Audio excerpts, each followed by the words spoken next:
say I got to go get it. What's up, y'all? It's your girl Ayana of Ayana in the chat. We are starting this morning live. We're getting in here. We're cutting up. So I actually need to do a reaction. So I'm going to go ahead and knock that reaction out now while y'all are coming in here. Do not leave the stream when I finish this reaction.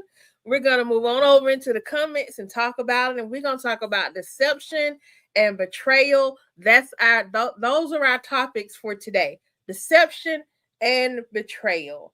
Betrayal courtesy of Christopher Sims and his wife Beverly. They sent an email to me with this idea.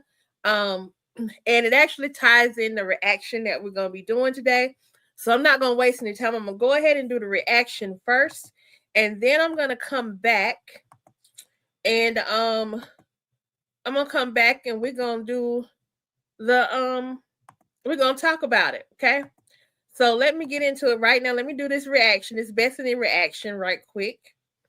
And Bethany's trying to get her mom to co-sign on her bull, of course. Go ahead and get this going. Because she's got to get back home.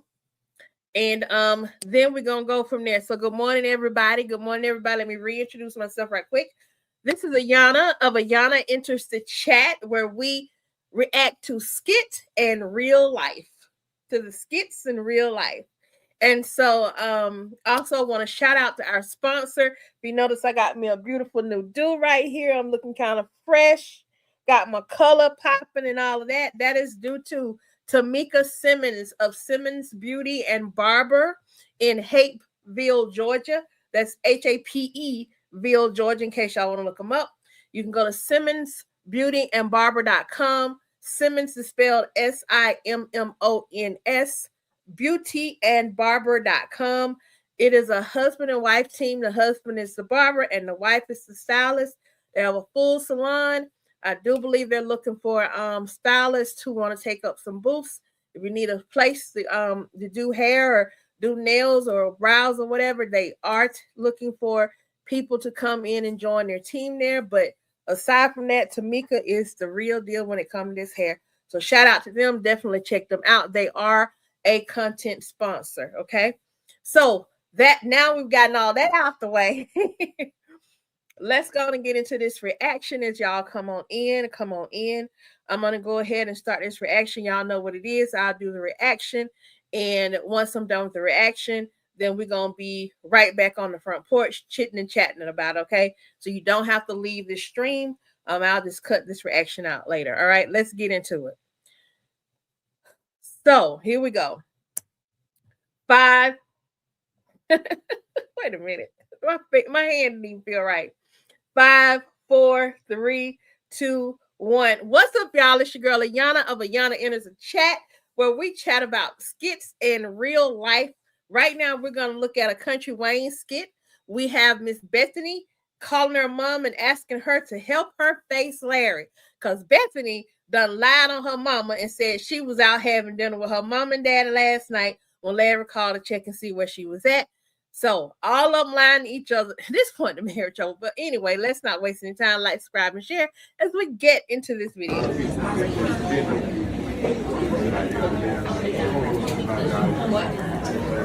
She ain't missed that flight today.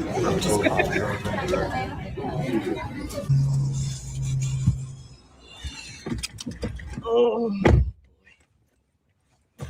It's interesting they're giving the mom more screen time now that she's like definitely. Oh, goodness gracious.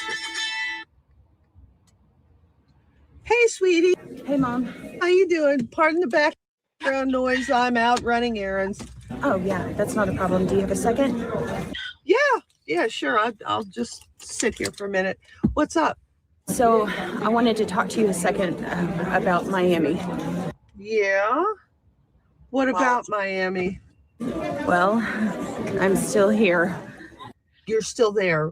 Didn't Larry and the group get back already? Yeah. They did.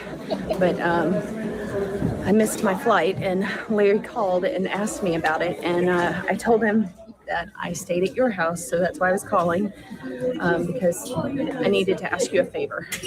What? Okay, I know it's a lot. Okay. Yeah. So I was wondering when my plane lands if you could meet me so that you could go over with me to the house to face Larry, because I need you there with me for moral support. Okay. I'm there for you, sweet. Don't fall for it, mama. Do not fall for it. She gonna take you to that house and she gonna run over you with the bus and run back over you with the bus and roll over you again with the bus. She finna put you all the way under the bus. She gonna put you so far under the bus, you gonna be at the core of the earth by the time she get done. Leave your daughter alone, leave her mess. Sweetheart, I'll meet you at the airport and we'll head on over. But I'm not getting in the middle of this, okay? I'm not gonna be wrapped up in any untruths. Honey, you already in the middle of it. And the fact that you gotta say this means you know your daughter is low down, and you know she'll put you in the middle of it, and you know she'll catch you and mix you up in her life. You already mixed up in it. She done already used you as her excuse. Okay, but I'm there. I'm there to support you. I'm just gonna be quiet. Yeah, no, that's fine, Mom. All I'm saying is I just need somebody there, and if you could just be there, you don't have to say anything. You could just nod your head. I just want somebody there with me for moral support. Like, honestly, just with everything that's happened here in Miami and everything else, I just need somebody there. Okay, I'm there. I support you. I'll be there. I'll take you home. Okay. No, Mom, you don't need to pick me up. I just we can just meet up, and I just know he's gonna have a lot of questions for me. I'm gonna have questions for him too, and I just want somebody there with me. That's all it is. Okay. Cause she's a punk. She see red and want to do all this stuff. But in the end of the day, she's a punk. She ain't as bad as she try to play herself out to be. Your husband don't want you no more. So, text me the flight number and the arrival time, and then we'll find a place to meet. Okay. Okay. All right. Okay, yeah. And we'll go over together. We can just go. Yeah. Okay, Mom. I'll send you the info shortly. Okay. Okay, sweetheart. I love you, sweetheart. Thank you, Mama. I appreciate all your help with this. Okay, I'll send it over shortly. Okay. You too. Have a safe flight. Okay. Okay. Bye. Bye-bye.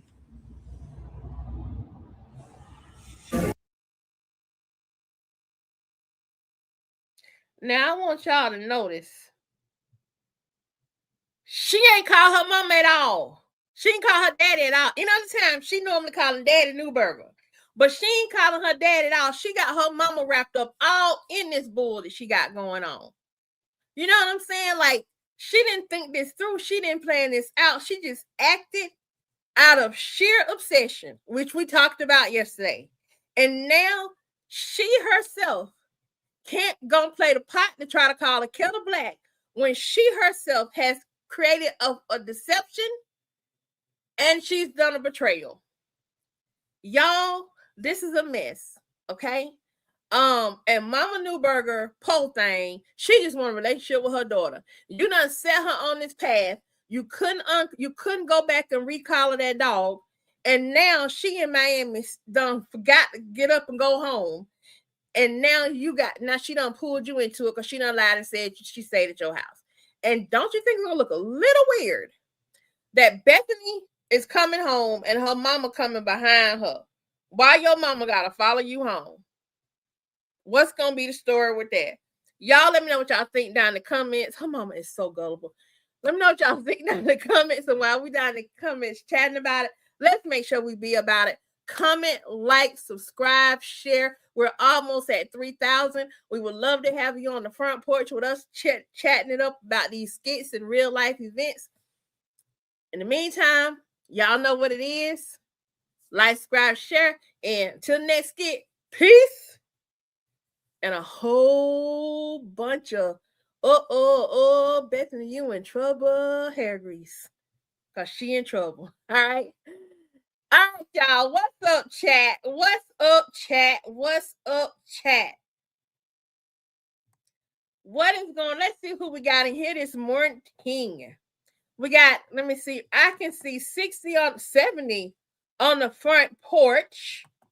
Y'all smash that like button. Somebody, I need you to be on Skit Watch with me. Morning, Nikki. Morning, Keisha. Thank you, definitely, Keisha, for telling everybody to hit the like button. Appreciate you. Karen Strong, Michael Boston, Sandra Smith, Shireen Edwards, Kathy Martinez, Vanetta. What's going on? It's Lady D. Deborah Edwards, Sandra, Michelle Morris, Izella, thank you for my gift. I appreciate you. J-Dub, what's up? Chris Sims, what up, though? Carol Smith, Tammy King, Kathy Martinez, Black Widow, Yvette, Sheila Risden, Sharon Taylor, Kanisha. What's going on, everybody? What's going on? Okay, we're going to go ahead and kick this thing off with a prayer before we get into it, because we're finna get deep. I want to shout out to Chris Sims, but we'll talk about that a little bit more. We're finna kick this prayer off right quick, like, because I'm going to need it today. I need prayer every day, but whew, I need a little extra energy today. Thank you so much, Chris Sims. That like button don't cost a thing to hit it. You got just a little bit of finger aerobics. That's it. And some finger aerobics, tap some hearts. That's all you got to do. Okay? That's all you got to do. All right, here we go. Whoosah, let me calm myself. Get in a state of reverence. Hallelujah. Thank you, Jesus. Whew. Lord God on high. Lord, if we ever needed you, we need you right now. With everything that's going on in this world and everything that's going on in our personal lives and how the 2 and 3 different things all mix up and merge up in there together. We know you have the world in the palm of your hand. Lord, we ask you right now to protect us. And protection is not just for our body or our physical man, but Lord, protect our spirit, nurture our spirits, take care of our souls. Lord, show us every day your undying love. Father God, right now, we praise you for all that you are to us and all the wonderful things. And when I say the wonderful things and the wonderful blessings, I'm not just talking about, oh, you gave me $1,000, which would be great, but you know what I'm saying. But Father God, just the things you protect us from that's unseen, things we don't know about. From that snake we might pass when we walking down the street and didn't see, to that mosquito that might have been carrying malaria and might try to bite us. Father God, for the accident that you protected us from by us being delayed over here when we were so ungrateful and fussing because folks was in our way. And all the while you were protecting us from an accident that was going to come up the road. Father God, we thank you for that too. And Lord, we ask, Lord, that you forgive us our selfishness in that moment. Because we don't be knowing what we be doing, but we know you all seeing and you all knowing that everything works for our good. Father God, right now, I just thank you for being who you are in my life, who you are in the lives of Chat Club. Father God, I ask you use this channel as a vessel, as a tool, and use me as your willing vessel to convey a message through humor, through just dedication, and through love. Father God, as we get live on the front porch, Lord, let us learn something. Let us learn from each other. Let us share with each other. And Father, we just thank you right now. And Lord, I pray for everybody in Chat Club, they be blessed, protected, they be happy, and they be whole. In the name of your great son, Jesus. And we pray, amen. All right, y'all, here we go. Here we go. Here we go. Here we go. Here we go. We are in it, y'all. Oh, 110. Welcome to the front porch. Let me put my front porch background up. Let me find my little visual. Put my little porch up. Put my little porch up. I got on green, so it might not come out right, y'all. If it don't come out right, the front porch, It come out right. It look all right. Here we go. Boom. We on the front porch. What's up, y'all? Eva, thank you so much for the positive vibes from Benton, Arkansas, and welcome to the front porch, honey. Welcome to the front porch. Now I'm going to put this back up because it's on here, but it's small. But I'm going to put it back up because I've been told I need to make it a little bit bigger. So I'm going to put it back up. It is not a requirement that you send me a thing.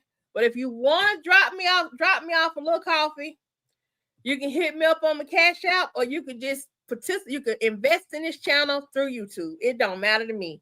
And it don't matter whether you do it or not. I just put it up so it will be available to y'all. Okay? Because this front porch is going to be popping regardless. Okay? So, let's see what y'all talking about in these comments right here. Oh, I did Imogene little accent a little bit right there.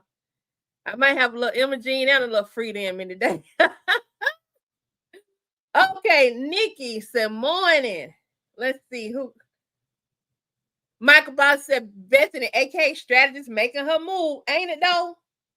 Ain't it though?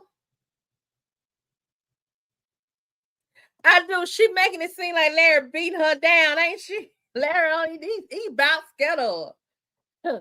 Good morning, Deborah Edwards. Everyone, adult chat, front porch, amazing folks with Ayana, amazing. Oh my gosh, amazing commentator who analyzed content. So much fun.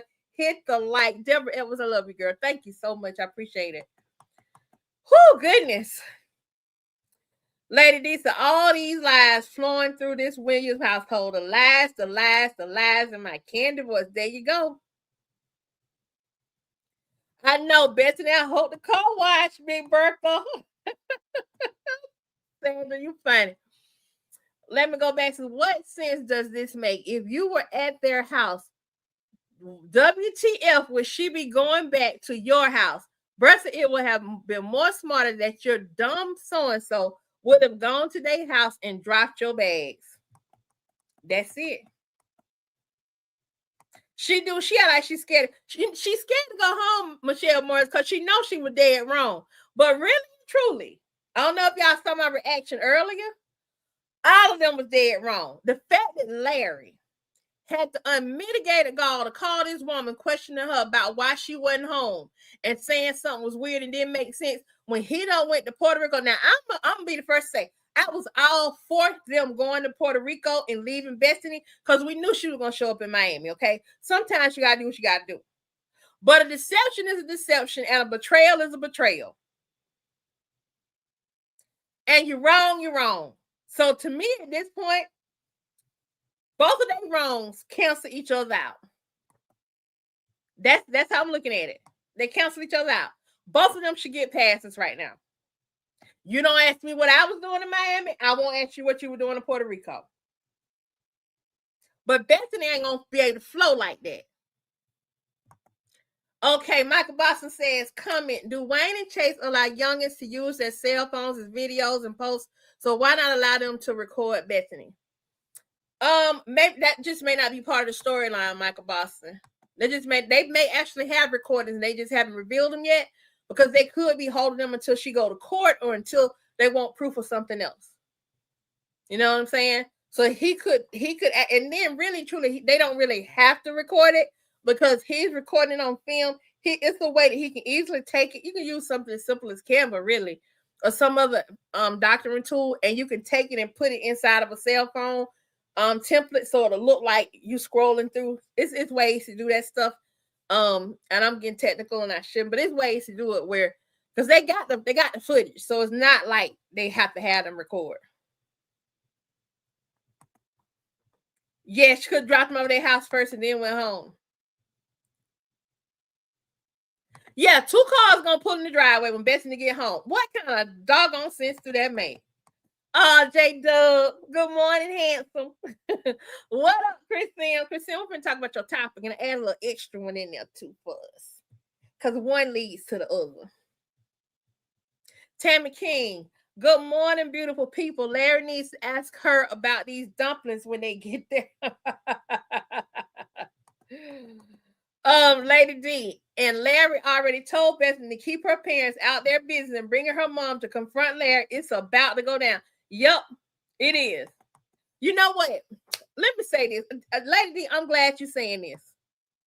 With the exception of calling a girl a hoe and the exception of not giving these twins a maturity arc, let me say this. I'm going to stop ragging on Chase as much in terms of Chase get it together, because one thing about Chase Walker, he may leave us in suspense, but when he fulfill us, he gonna fulfill us. He gonna have us eating. He gonna have us eating. We may not like how he have us eating, but he gonna give us something that's gonna satisfy our craving. Like he gave us Shara and Larry dancing. We didn't expect that. We didn't expect to see them dancing together in Puerto Rico. But oh, how satisfying it was to see. Oh, how satisfying to see that Larry really is a man and he really is still attracted to his ex-wife. To the point where he went and knocked on her door. He get to us now. Like, he get to us. Larry, how you Keisha said, Larry, how you married this woman? You don't know when she lied to you. He knows she lied. He just don't want to own up to it. I like how, did y'all see how Brooke and them called him out this morning? What you gonna do if Bethany really do leave you? Karen Strong's, I was hoping that she missed her flight again so that Greg or her father could look at the family account to see what charges. I'm hoping they will. I'm hoping they will too. I think the mother may be so distraught that she may go home and tell daddy. Good morning, Deborah Meadows. Whoo, Jesus. Let's see. I'm going to catch these comments up. If you have a comment that I missed, remind me and I'll go back and check it out. I'll go back and check it out. Yes, I will. Let's see. D&B. And I ain't talking about Dave and Busters. We talking about deception and betrayal. That's right, Chris Sims. That's right. Truth be told, both of them is punks.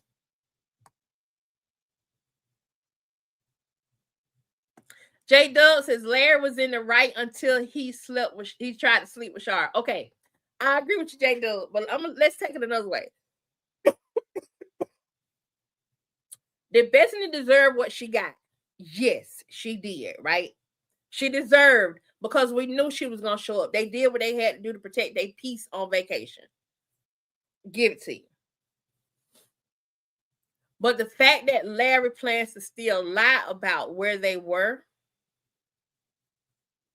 when he got home, that's the problem that I have with Larry right now. Because all of a sudden, the girls got to give up their little shirt. That shirt was special to them. Their Uncle Pernell gave them that shirt. That shirt was special to them. Now he wants them to come home and carry another secret. Now he has pulled them into another deception. Now they are struggling to betray him or betray Bethany by maintaining this deception. See how I pulled that in, Chris Sims? You proud of me, man? So y'all, Chris Sims sent me an email. Chris Sims, I hope you don't mind me reading this email out. I'm going to read it, okay?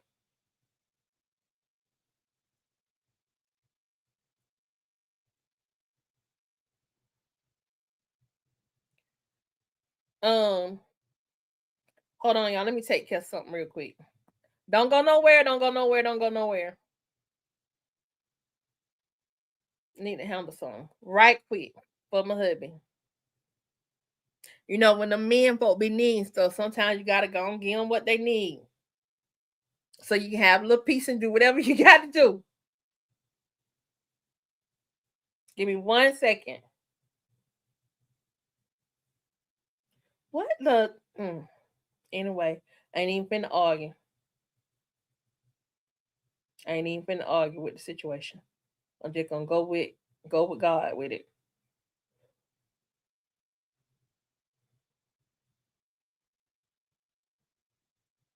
Yep, there we go.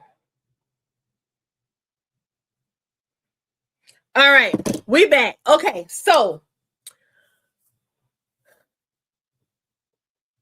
Kim Khan, I can see that. He questioned her because she knew he was there doing something stupid. Yep. He knew she was somewhere doing something stupid. Oh, I got an invitation. Hold on. Got another invitation.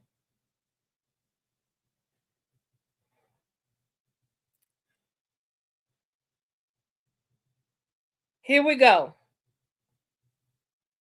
All right, I'm about to read your email, Chris. Ayana, obsession was so good today. It got me thinking what's next. I suggest betrayal. So our topic of betrayal today, which is so on point, came courtesy of Chris Sims, and I think Miss Beverly might have had a little bit to do with it too. Larry, Bethany, especially, how the girls are in the middle and asked to lie and cover, and the ultimate betrayal of a father to his children, constantly asking them to lie and cover for him. He's betraying his relationship with his kids. Okay. Bethany came in on an agenda and betrayed the trust of Larry and Brooke, which she did. And it's been evident. We might not know the full backstory, but we see it played out. Poor Destiny was betrayed by the adults in her life and thrown into chaos. Yes, she was. Because they so busy trying to protect her from gang life. It's gangs here. But I think it would not for her having a cousin, she'd have been cutting food too. Shara ain't exempt. Has she betrayed her daughter in not protecting her or pulling her from that environment? Yes, she has. And I'm gonna go into that. We're gonna go into each one of these. When they got back to Shara's home is what prompted me to look at this term like you dissected obsession. Larry is wrong, in my opinion, as betrayal continues to victimize these girls. Why can't they be excited to show the world the love and joy they felt in Puerto Rico? Again, that's another betrayal. And they're being pulled into the deception of it, like I just said. Self-betrayal too. Oh, this is a good one right here. Who is Larry to Larry when he just fussed about not being the dad he's supposed to be to his child and allowing Bethany to abuse or misuse her or drive a wedge between everyone he loves? Betrayal is the breaking of a presumptive trust or confidence, causing severe emotional injury when a loved one or trusted person violates established boundaries. It manifests as infidelity. Larry was trying to get some in Puerto Rico. Dishonesty. Larry lied about where they were going, even though he had to. But Bethany also lies about, oh, my intentions are pure. Well, her intentions are never pure, and she know they're not pure. Okay. Disloyalty. Ain't none of them loyal to each other, resulting in deep psychological trauma, shattered safety, and confusion. Rebuilding requires accountability, time, and repairing the damaged foundations. Think about Larry and Shara. Shara's betrayal has put Larry in a tailspin. He already was in one, but it put him in a tailspin by his own admission. He never told Shara. And that was a betrayal to himself as a man, because he should have told Shara how the breakup of their marriage hurt him long before now. And maybe if they were given a chance to resolve this, we wouldn't have Bethany in these skits right now. So that's where this topic comes from. So kudos on you, Chris Sims, for coming up with this topic on betrayal. And I threw deception in there for good measure, because there's a whole lot of deception up in this camp today. All right. Good morning, Miss Tia. I wonder if Bethany will remember to bring the groceries she claimed to be out buying yesterday. That is a good point. Also, how she going to do it, because the receipt might have today's timestamp on it and not yesterday's timestamp. Deborah Barner says, good morning, everyone. I'm tired of Bethany always telling her lies and dragging others in her mess. Larry needs to stop being a coward. And Pernell, please pop up in your PR shirt. I really want him to pop up. I need him to pop up so bad. Kimmy Kane, he makes us suspect that. You're absolutely right. Karen Strong, she has to use the family business account because she doesn't have money like that. So once they see the charges, it's a wrap. Yep. Because she got to find a way to put that money back. Black Widow, she wants her mom to come over so you can co-sign on her lie, but mama said she not lying. Well, she already is a party to the lie. She might say she not lying, but she a party to the lie now. It is, Shireen. It's silly. These folk good and grown, and they acting like they teenagers. Now, y'all think about this too, with the deception and betrayal now. Brooke betrayed their trust by having Isaiah in Shara's house when Shara wasn't there Valentine's Day. That's been a month ago. Okay? Brooke is still on punishment. And she is still being asked to deceive Bethany and to betray Bethany's trust. Bethany really don't trust her, but she's still sucked into it. But she's still being punished. Make that make sense?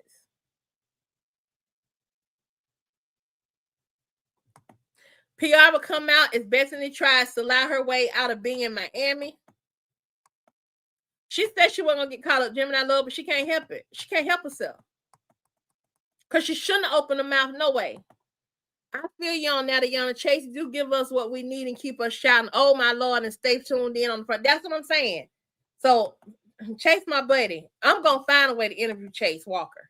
I want to get in his head. You know, it's a friend of mine, former coworker that I know. He's a filmmaker as well. I'm going to reach out to him and see if he knows Chase, because I need to talk to him.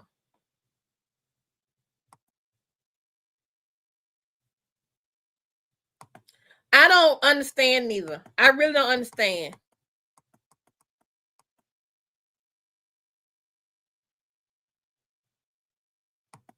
You're welcome, sir. You're welcome. Now I'm about 7 minutes behind. Let me bump these comments up. Good morning, D Brown. Hey, if you just come in and I missed your name, welcome to the front porch. We have 174 from what I can see on the front porch, because I'm streaming from a streaming platform. 182. Welcome, y'all. Welcome. Please hit that like button if you are enjoying the conversation and the chat and tying in some key themes as we break down the Kountry Wayne Skit, focusing on the family Williams Newberger, the Newberger Williams. Okay? And all the betrayal and deception that's in here. When people think about betrayal and deception, they only think about cheating. They only think about that, right? But betrayal and deception can come in many different forms. It don't have to be cheating on somebody and going out here messing around with somebody. It could be saying, I'm in Miami, or I'm not going to go to Miami and pretending like you're still in Atlanta, or going to Puerto Rico when you're supposed to be in Miami. A betrayal could be dancing out and grinding all up on your ex-wife when you're fully married. Betrayal can be knocking on your ex-wife's door, trying to see if you can get into bed with her when you know you're married. Vanetta, say that, honey. Say that loud and clear so everybody can hear it. Shara told him to be honest. If you aren't happy, then be honest. That's grown folks ish all day long. Amber has said she ain't happy and she tired. But Anthony can't accept that she just being honest. Wayne had to tell him after he tried to check Amber. Amber ain't arguing with him. Amber said what she said, walked on in the house, and didn't even acknowledge Kai. And Wayne was like, hold up, she ain't saying that to the baby. Oh, when they act like that, they be for real. I'm glad Wayne said it to him. I don't think she lying. I think she dead serious. But she need to quit broadcasting her business. They playing it wrong because she wouldn't go tell everybody. Well, woman finna leave you, she ain't gonna tell a whole lot of people. So I think this is bad. Some people say writing. I think it's a misstep in how they're putting it together. Because when a woman really gets sick of a man, she just go file her paper. She don't tell it, and she's sure not gonna tell her ops. These people that Amber telling, them ain't none of her friends. They ain't none of her friends. So, but back to the Newberger Williams household. He don't like her, Tania. He don't like her. J-Dub, Larry is confused about who he wants to be with. Exactly. Larry is confused because on the one hand, Larry feels a sense of obligation to Bethany because of the fairy tale he built in his head about who Bethany is to him. But when the antidote came to town, and she ain't tried to make no move on Larry, she ain't tried to flirt with Larry, she has always encouraged Larry, go home to your wife. She didn't try to get Larry. And the only time she tried to get Larry to spend money on her, and she really didn't do it then, was when she asked him for help. He had already offered to help before she even asked about her apartment, her new house. That's it. She ain't came for him. Larry trying to take care of her.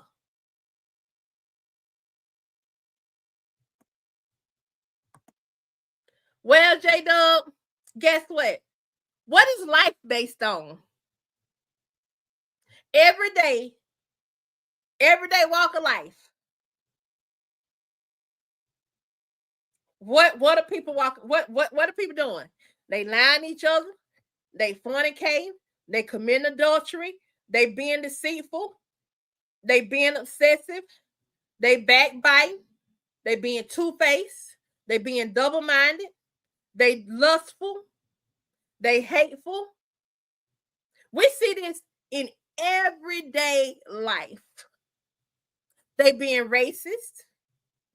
They being what is it when you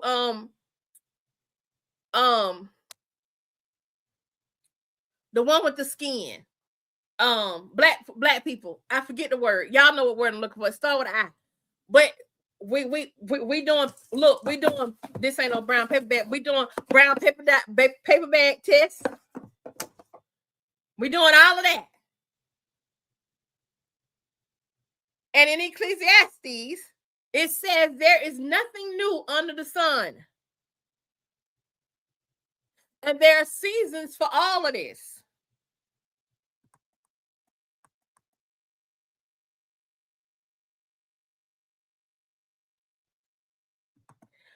Bethany was lying to her mama Keisha when she told her that. To just shake her head. She ain't have to say that.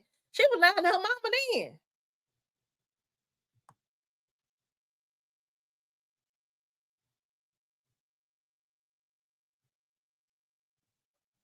What's up, Miss T? Sheila Johnson. Hey, y'all. Hey.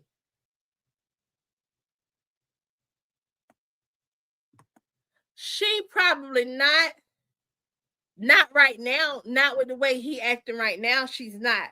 The attraction that she felt for him in he needs to exhibit that in real life, in the current world. And he's just not gonna do it.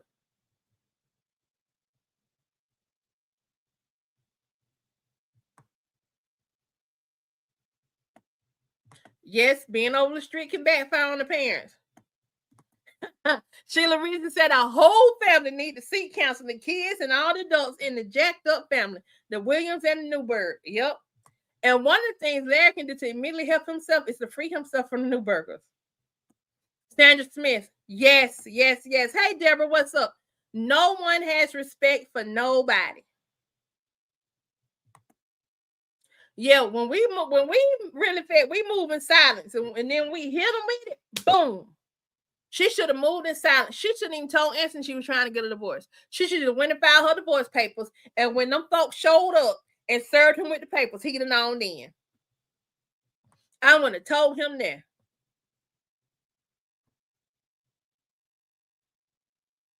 The truth gonna come out. Yes, it will. And the mama crazy. Shayla has gotten some karma. It's just not the way we want the karma to look. We want it to look like she going down through there. Amber told Shayla, you can have Anthony. That's even deception and betrayal. The biggest betrayal in the skits to date, the biggest betrayal was when Shayla did what she did to her best friend. Her, like a sister to her. And even now, one of the biggest betrayals on Shayla's part, even going right now, what Amber was trying to do was get Shayla to confirm that she SA'd Anthony. Because that first night, she SA'd Anthony. And I don't care what y'all say, I believe Shayla roofied Anthony. I believe she roofied him. Because he was sober enough to get home that night. She may have done it right before he left, but he was out of it. And we still don't know whether she actually did anything with him that night. She could have just had him thinking that so she could get what she wants. But that's the biggest betrayal today in these skits. Chris Sims drops this bomb on us. This little nugget, not a bomb, but this nugget. Self-betrayal. Larry, the confusion comes from him lying to himself and wayward. He lies to himself every day.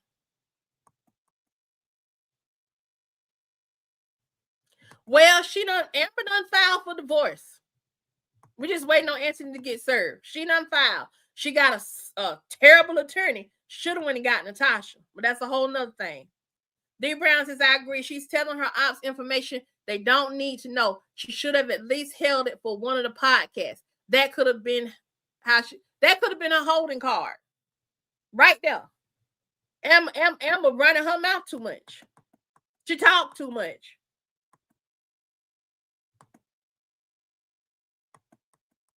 Chris Sims, that's why over that J Dubs and Chris Sims, that's why I say he's not a true military man.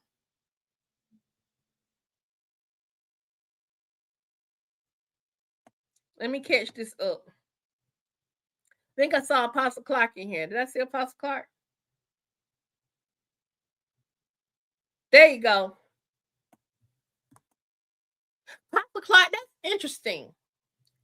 That you would say Bethany's mental illness comes from her mother. How so?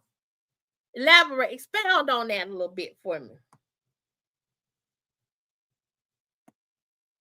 Black Widow says Shayla did assault Anthony. Because I want y'all to think about it. If it were a man, say the roles were reversed, and it was one of Anthony's boys that followed Amber home, Amber gets there getting settled at the house, already inebriated, right? And the boy come knocking on the door. And then he say, oh, and then he come in trying to seduce her. She already drunk. Is she in her right mind?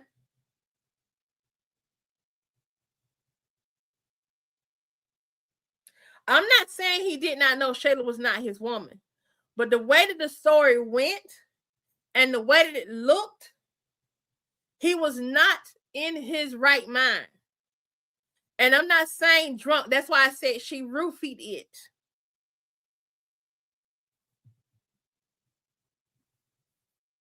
But I think she did it right before he left, giving him enough time at least where he could somewhat make it home. That's my theory.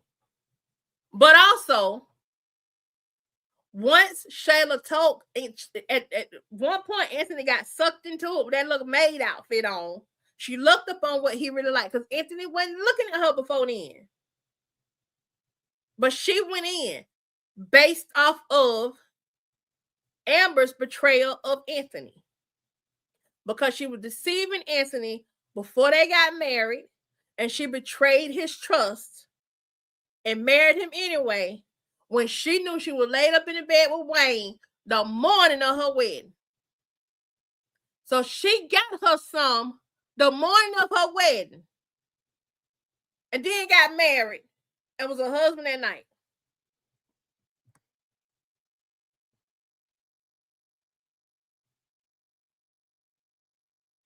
Yes, the least amount of karma within her. They dragging her karma out.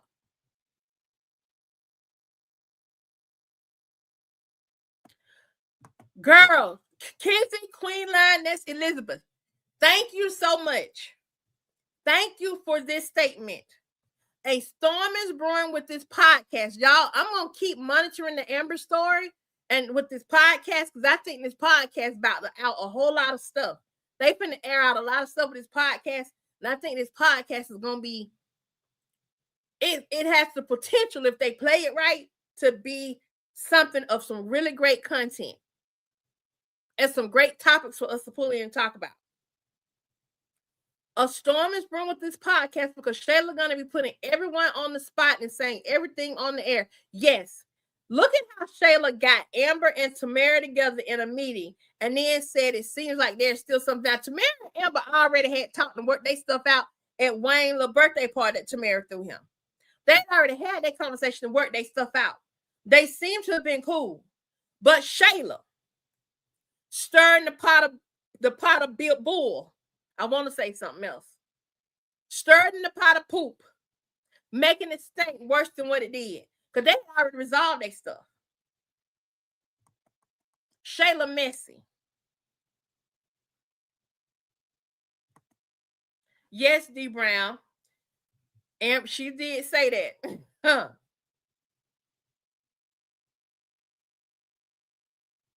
Oh, thank you, Monique Blade. Yeah, girl. I used to rock them pixies and then I forgot about myself. But this is courtesy. Nice time to put a little plug in for my content sponsor.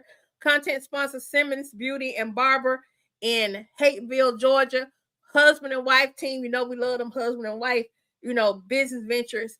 Robert and Tamika Simmons. They own the shop. Go to simmonsbeautyandbarber.com if you like my hair and you're interested in it. They also have some hair oils. Hair oil is good for like helping with your edges, helping with dry scalp, and it helps you grow. Tamika does have growing hands. She does have growing hands. All right. Whew, goodness. But I'm talking up some.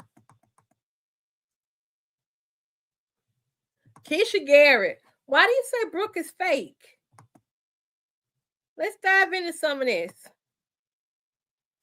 Sheila Ritson says, when Bethany and her mom walks through that door, Larry's PTSD is going to kick in. He's going to see red and flip out on her. I have a compilation I'm working on right now about when Bethany sees red.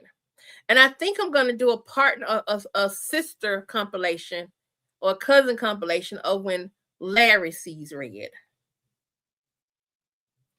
Look. Some of the times when Bethany has said that she sees red, I don't think she's seen red. And I don't think they're doing a very good job of really building upon Larry's PTSD. They could tell a very powerful story and keep some humor in there too by tapping more into Larry's PTSD. How did Larry end up with PTSD? Where did it come from? What triggers his PTSD? How has PTSD been triggered with Bethany? Creating a tension between them so they can separate. And I think what they're doing is building to a separation of these two. Miss T says, my favorite skits of all is Shayla finding out Aunt was going back to Amber. Karma. And Lynette beating up Bethany. Again, some more karma. Now, when Shayla found out about Aunt, here's how that was very traumatic for Shayla and was great karma for Shayla. Anthony did all this and took her where they went to Jamaica, sucker Chase in the going, right? Got Candace out here looking stupid, having another man betray his wife. There you go. He deceived her by having her think. Chase deceived Candace by having Candace think that it was him and her on this vacation. And it wasn't until she found out that Aunt and Shayla was going to be there. And on top of that it was Aunt's vacation. And what she thought was their suite was not their suite. They had to go get another room in that building. So they thought they had Candace I thought they had a master suite. And that wasn't the case. That was betrayal. It was betrayal and deception.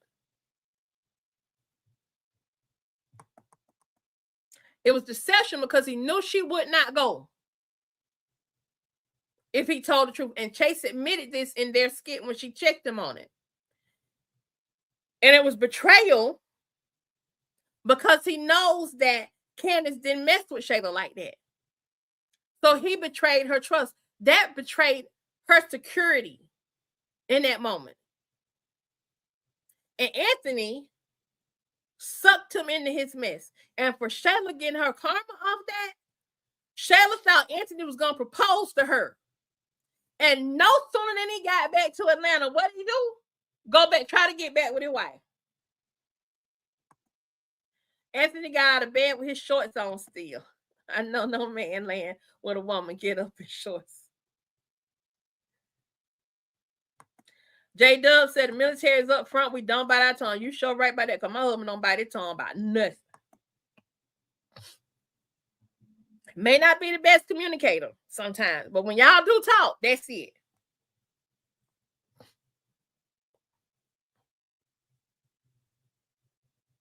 She is she's snake, definitely a snake.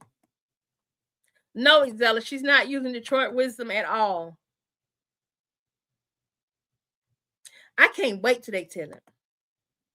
When that video come out that them children done did in front of his house, you know what, Sheila Webb? That is a very good question. Why didn't Sheila tell Amber what she did to Anthony? Wonder why. When Amber caught Shayla and Anthony in the bed at the boathouse was a good one, and when she went to the house with Anthony and told her he wanted his wife. That's it. So sometimes karma is dealt in small doses that break you down.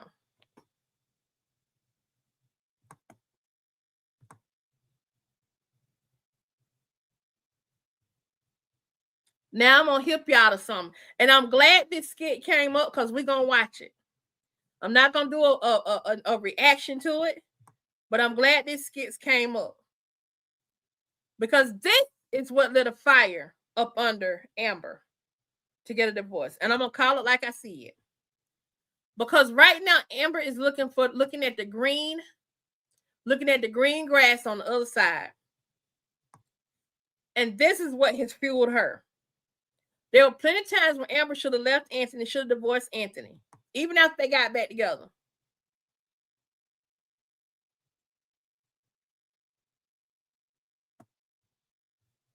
Yes, Vanetta. She should have told Shayla, I know Aunt gave you $5,000 from our joint account. That would have answered question. That's it.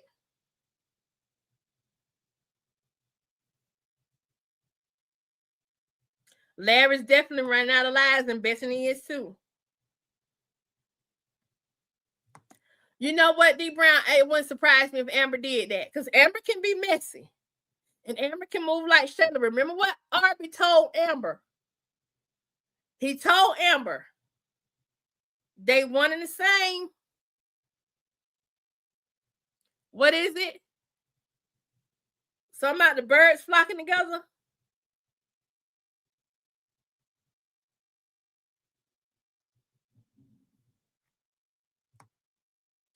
Kizzy says, Ayana, and it's a chat. Y'all remember when Shayla went to the bathroom when Amber was there and came back? I thought she was going to flip out on Amber like she did to Iman, but I think she might though. Oh, she going to flip out. Something's going to trigger her before it's all over with. Something's going to trigger her.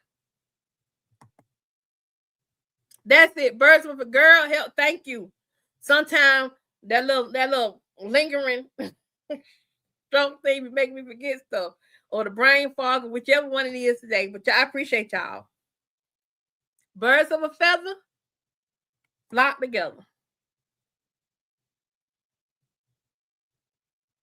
And Amber was very clear. She doing this podcast because she want to get close to Wayne.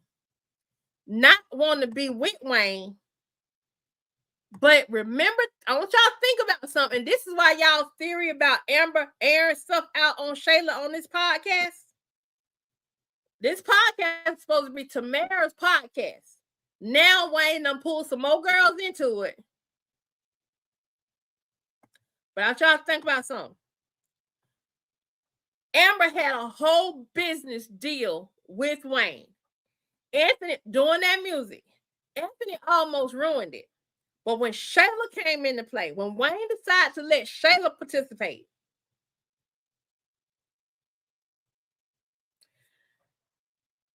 Shayla and Amber lost her job, her deal with Wayne. Amber presented that to Wayne. When Shayla found out about it, Shayla wanted to get involved. Wayne let Shayla get involved. Shayla went about her own dude. We ain't heard nothing else from that little white boy singing. And he had a good voice too. Now, when you see Shayla with him one time, see what I'm saying? It would not surprise me if Amber did not use this as an opportunity to get back at Shayla. Because she said she was doing to get close to Wayne because Wayne is a businessman and blah, blah, blah, blah. I think she might use this to get back at Shayla. I think Amber may be on a revenge tour. Because Anthony done played in her face too much. All right, Chris Sims says, let's look at Brooke. It's said that deception and betrayal runs deep. You don't think some of Brooke's behavior stem from them from not being able to trust the adults in her life? Of course, but also, Chris Sims, to me, Brooke ain't did nothing that bad. What Brooke is doing is being a teenager. When you look at the twins, and then you look at Brooke ain't did nothing that bad. Brooke ain't did no more than any of the rest of us have done. Does she mimic some of Bethany's behaviors? Yes. But some of the behaviors, we've already said, Bethany acts like a child. She acts like a kid with some of her behaviors. Even Brooke has called her out. So so my question is this for everybody. What are Brooke's behaviors that stem from the adults in her life? That stem from her not being able to trust the adults in her life?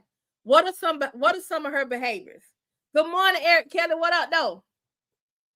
While y'all put that down in the comments, I'm gonna start watching this. I want to watch this one. I want to go into and all this thing. Like I say, I'm not just gonna hit on just this family. We're gonna talk about this family some more because I think they're gonna drop another skit in just a minute. But we also gonna talk about these people because this is. Let me tell y'all something. The Amber storyline and the Anthony storyline and the Newberger Williams storyline, I think those two storylines are the juiciest storylines that Wayne and Chase and those have in here because they touch on so much real life stuff. And even though that Amber line, you get tired of it because it started just drolling out. You know what I'm saying? But go with me on this real quick. Plus, we got some eye candy, ladies. Sorry, guys. But just go with me on this for just a second. See, that's what I'm talking about. I'm looking at the numbers right now. 2-3 weeks. And with the addition of Uber Eats, the numbers are going to be through the roof. Through the roof. I could just tell by looking, I've been doing this for a long time, that the restaurant are going to start doing numbers. It's going to scale. If you want to win a team, I told you we get. Amber is deceiving herself by thinking the grass is greener on the other side. When you got this woman that he works with that actually likes him. And I think that lady may be a little bit in love with him and she gonna try to throw salt in their game. It's done. Yeah, you told me that. That's great. I guess our Uber Eats and DoorDash sales, they've definitely they've picked up. And yes, I see it. I mean, you Uber Eats, and you also got an option to do billboards. I mean, you talking about another level then. Okay. I'm talking about really, really, really, really seeing the numbers you want to hit through the roof. I got you. Yeah, that's Chris Sims. I just want to. I got you. I know what you were doing, but I'm saying, but what are their things though? Like what are some of her behaviors that exhibit a lack of trust in the adults in her life? That's great. You definitely. Because you got. You don't seem like you ain't excited. What's up? This is what you paid me to do. Right. That's what I paid you to do. Everything. I'm good. Sorry. I might be a little. The vibe is off a little bit. Your energy is not yourself. What's going on? Nothing. Sure. Yeah, it's just one of those Life is definitely lifing for sure. Sure. Okay. You don't want to talk about it? Let me go and call this what it is. I want this on Amber because I'm going to call Amber out. Y'all ready for this? Amber is deceiving this man in this moment.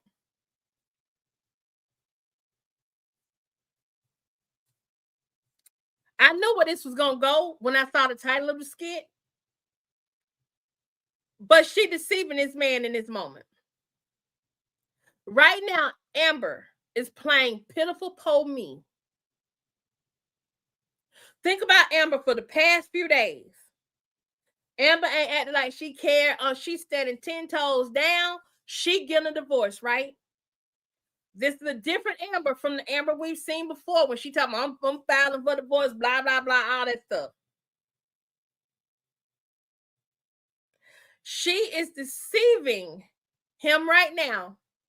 And she's about to either play, to D Brown's point, thank you, D Brown, for calling out, damsel in distress, or as Kimmy Kane said, her victim mentality. Because this Amber right here, we ain't seen this Amber.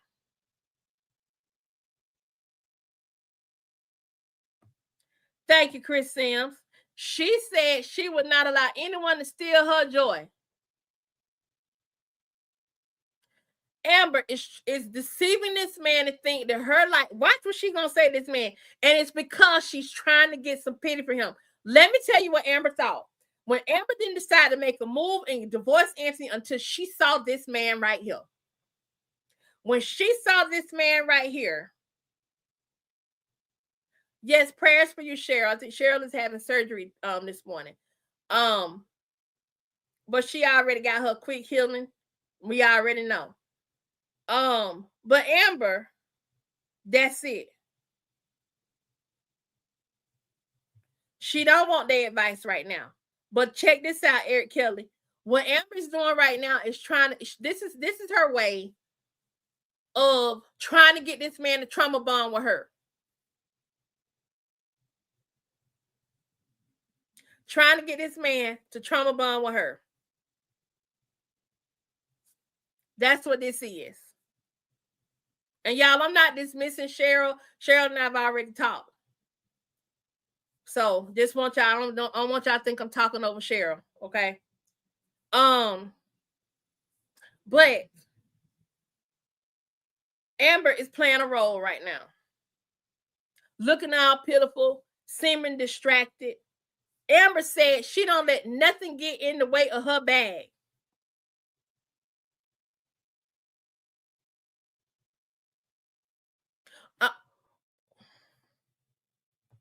And look at him. Oh. Yeah, that's it. Oh, that's why you weren't wearing your ring. I noticed that. Oh, yeah. That's why I'm not wearing my ring. You okay?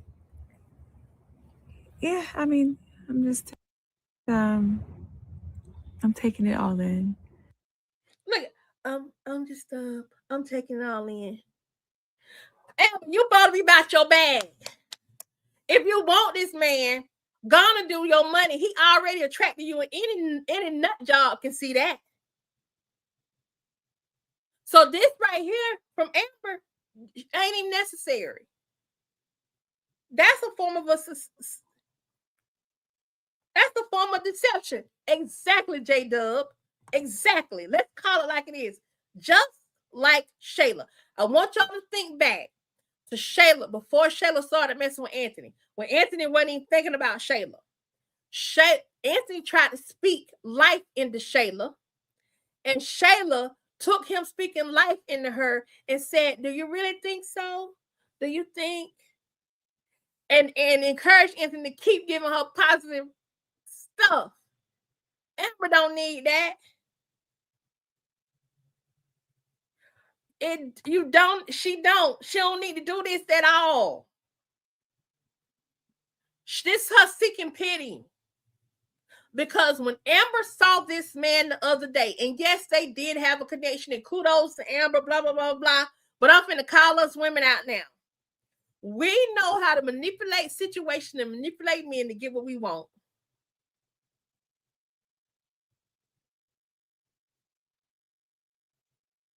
As my mama said, a woman can make a man do anything. She can make a man give her all her money. It ain't about her size. It ain't about how she dressed. Look at Bethany and Larry. No, Eric Kelly, isn't she though? In this moment. Now, when Anthony back there, when she was doing all that mousy talking, she might have been not acting like she was from the D then. But think about this right here. Amber acting like she been from the D since she hooked up with Keisha. This right here is a woman being conniving. I'm gonna call it for what I see. She being conniving in this moment. Because Amber ain't been moving like this since she decided she was gonna file for divorce. She ain't been moving like this. Now that she moving like this, stuff weighing hard on her. It should have weighed hard on her when Anthony tried to get some that morning. She had to tell him, will you please just go away? Because he almost went too far with it.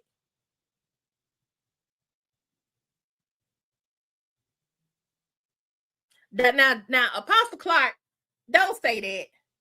I've been in Atlanta for almost 30 years.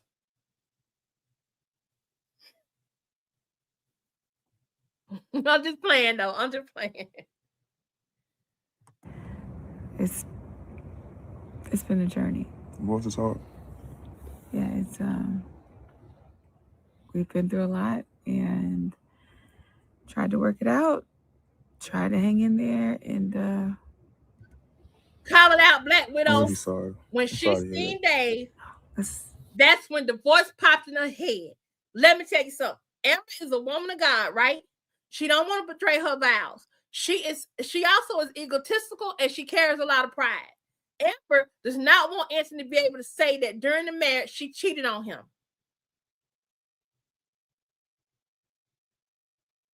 So what do you do? Before I cheat, because I already decided I'm finna get this man a little piece of this pie over here. But before I get him the piece of the pie, I'm gonna go and get this divorce and at least get it started. So it can be clear I ain't trying to be married no more. But what the helper Amy did was moved out this man's house. If you don't want to be with Anthony, you don't have to be with Anthony. But why are you trying to hold on to this house? You don't need it. You do not need it.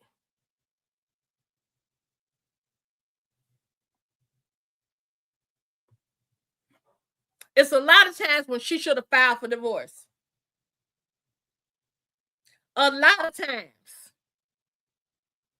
Now, I don't watch no more of this skit right here.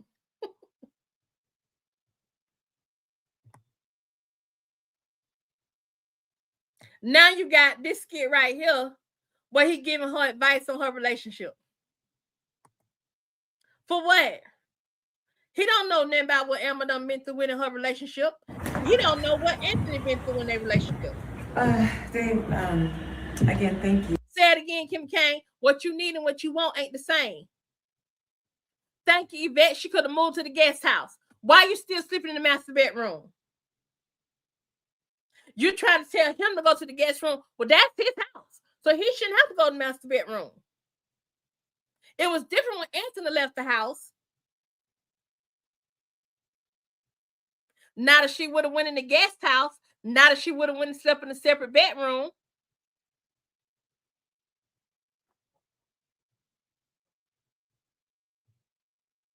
That's not the marital home. That's Anthony's house. He had it before they got married.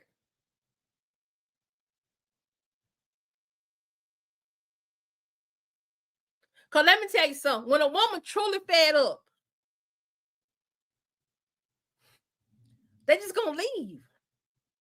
They're not going to talk about it. They're going to be about it. Also, now, she don't have no kids with him. If she had kids, it would be different. Because we move different. We have to think. When we take the emotion out, we got, okay, I need a place for my children in their head. I want to still live in comfort. I don't want to go. So, yeah, I'm standing 10 toes down and being here for me and my kids. But if she ain't got no kids, ain't nothing holding you down. Because remember, Cat ain't hers. And now he's speaking life into her. Now I'm going to tell you what's going to happen. If she decide to give him some before she get divorced, guess what she going to do? She going to move out the house. So then can't nobody say she was messing with this man while she was in his house. everything that you're doing for the restaurant. The numbers do look great, and I'm sorry again for my disposition. I got a lot. No, I understand. Going on, so I understand. I don't like to mix business with people's personal problems. I love me some Keisha E. I first ran up on Keisha E with Kev on stage and them, and to hear and all that. Keisha E is hilarious. I know a lot of emotions are all over the place. Yeah, it's a lot for sure, and I'm just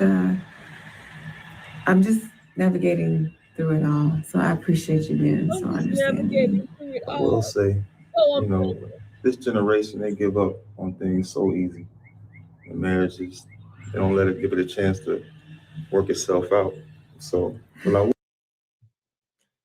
she sold a house, but somebody said she sold it to her daddy. I will say is things do tend to work out if you work on it. So hopefully y'all not at the spot where it's this. Look at her face. She ain't trying to hear that. This man speaking life in her marriage. She ain't trying to hear all that. Y'all notice that? Sometimes people in this generation, they give up too easy. They give up too fast.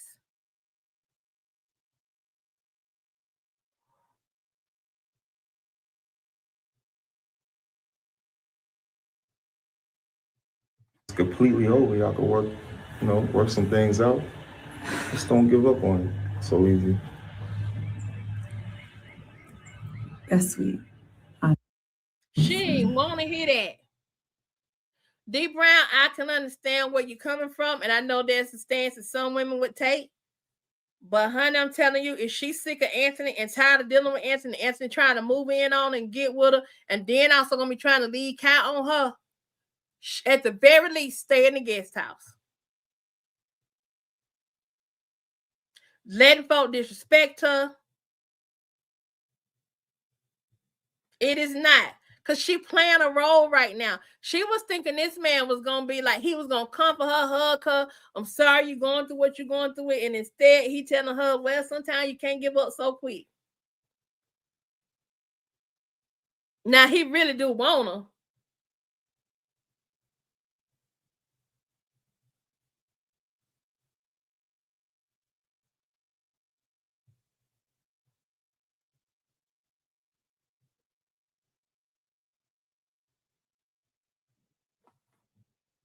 I remember that, Lady D. When Anthony and Amber went through therapy, she said that house is a dark cloud overhead. And the therapist asked why she won't leave in private. And she did answer, but told Brick she didn't want Shayla to win. And that's what it was all about.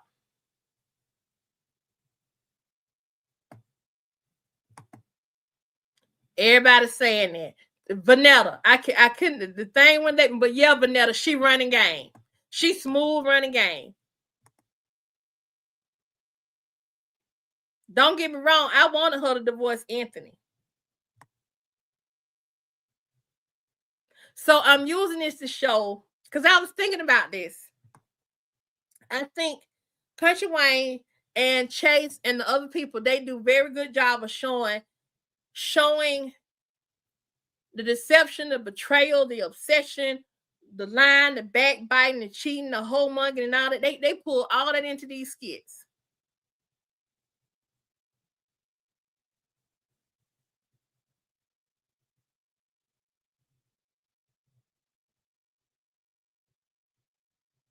Dave is married to Keisha.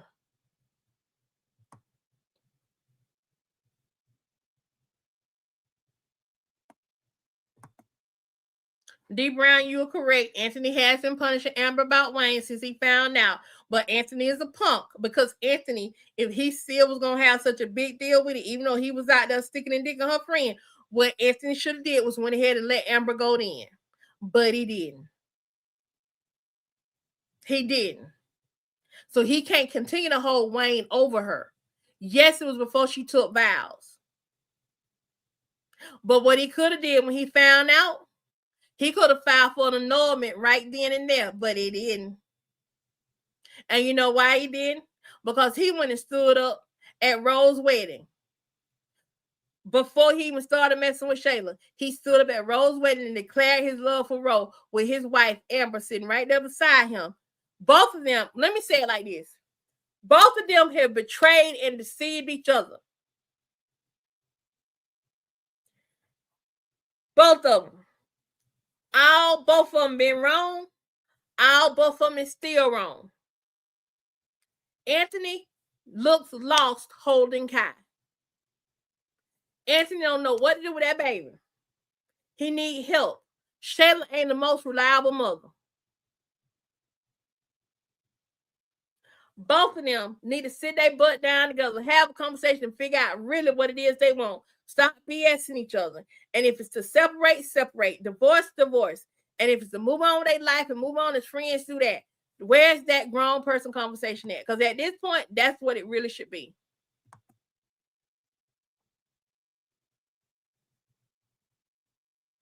What, sticking and dicking? Chris Sims.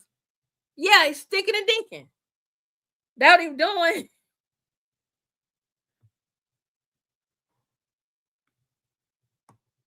I'm country. I say country slang. I'm real country. And I don't code switch no more unless I really got to. Maybe when I do my podcast, I'll code switch then and I'll start speaking more proper. Right now with y'all on the front porch, I'm finna be country as I can. And I know y'all don't mind. Okay, so y'all, let's go back to Larry now. Enough for Amber. I just wanted to pull in that betrayal thing, Let's really break this farce of a relationship down right here. They're not used to this early. Good morning. Hey, good. Hey, It's early. Because I'm on vacation for so long, it doesn't feel right. Oh, you thought you was gonna stay there forever? Yeah, nah, it's time to get back to the real world. Why is there so dishes in the sink? They didn't get washed. Is he not here? No. She said he come back? They scared her. They at her mom's house last night. Oh, you must have really pissed her off. Wait, whoa. Watch your mouth now. You don't say those kind of, you don't say that stuff here. You're still too young for that. You can say upset, but not that. I'm sorry, you must have really made her upset. Why? Because she ain't come home to dishes. Like, I don't know. Maybe she's gonna stay at her mama's house. yeah. Did she call? No. Oh, yeah, she really mad. You know, she always call. I know, right? That is kind of weird, but. What you gonna do? Maybe she gone. Maybe she really gone this time. Going this time? Going where? I don't know. Bethany ain't going nowhere. But what if she is? Okay. Bethany ain't going nowhere. Do you want to go, Larry? Do you want? So then you telling me you want to stay in this misery? And good job, Shara, for not giving in and putting out. I can't make somebody stay who don't want to stay. She want to go. You know you'd be crying in your pillow if she left. Girl, I don't cry nothing. Listen, he taking the political route. He giving the media trained answers. Whatever happens, happens. I'm good either way. I took the what route? The political route. Yeah. Politics ain't got nothing to do with emotion. Nah, that's what you taking. You giving straight answers that's written on papers. What is the paper? I gave you exactly what it is. Okay, Dondra, I'm gonna address the college thing. I don't think she's acting like Bethany. I think there are elements of Bethany that you see, but Brooke is acting like a teenager. Brooke and Destiny actually acting a lot like she's acting like a teenager, an older version, a couple of years older than her cousin, but she acting like a teenager. That's how teenagers act. So I'm not, and Bethany is a child, in my opinion. She acts like a teenager and younger, to be perfectly honest, with some of the antics that she pulled. Them tantrums she be having, getting up in them kids' faces like that, that's because she act on their levels. Okay? But I'm not going to focus on Brooke having not told her mama what college she going to, because Brooke is torn right now. Brooke had Bethany try to present her an ulterior situation scenario. Okay? Destiny don't want Brooke to go. So they done talked about her not going. And more importantly than anything else, right now, Brooke is waiting to see what Isaiah is going to do. So I'm not shocked she ain't told her mom about college, what college she gonna try to go to. Because right now, she trying to see what Isaiah up to. Because she could change her mind and go follow him to some school somewhere. I think right now she may be on the fence. I don't think it's definitive. She ain't applied yet. According to this skit, she ain't applied to no schools yet, which is dumb, but whatever.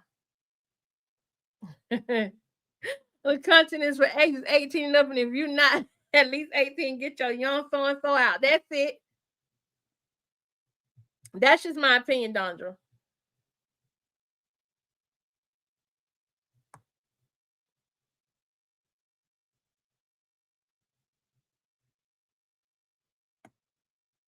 Vanetta, I'm doubtful. I think there'll be a divorce, or at the very least a separation, if Christy is really leaving. Listen, I'm the kind of man like this. You want to stay, you can stay. If you want to go, I'm not going to stop from leaving. If she wants to go to her mom's house and hang out over there, she can. If she don't want to come back, what am I going to do? Yeah, I want to go over her mom's house too. All that new burger money. No, you mean new burger money you finna lose. Now she gone. Oh, that's what y'all think? That I'm with her for her money? No, well, you ain't finna have none. Oh, who's that? Call it out, Carol. He's scared. He's scared of Bethany.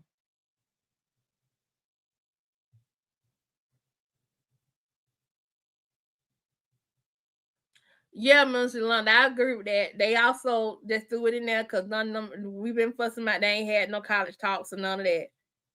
Chris Sims says Ayana is right. The roles are reversed. These girls are growing into young adults. Bethany is infantile. Larry is acting like he's reliving his youth with all the lies and balllessness.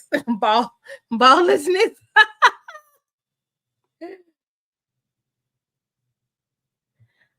He knows he won't find anybody as dumb as weak as Bethany. Yeah, just a thought, Dondra. But you can convince me otherwise. You know, don't hold back your thoughts. We love a good debate over here. Me too, Monique Blade. I am glad that she not let him treat her like a side piece. And let me say this: if Shara up and decide that she want to get her a piece, I ain't gonna be mad at her. But it needs to be her decision, and not because she feeling some kind of way or some sense of pity or nothing like that. It's a difference as to when a woman allows someone to turn her into a side piece, as opposed to when she say, I just need a little fix and he can fix it for me, and I know he'll do it. You know what I'm saying? It's a difference. Women know what I'm talking about. How you think you got to Puerto Rico? My money. How you think you got from Chicago?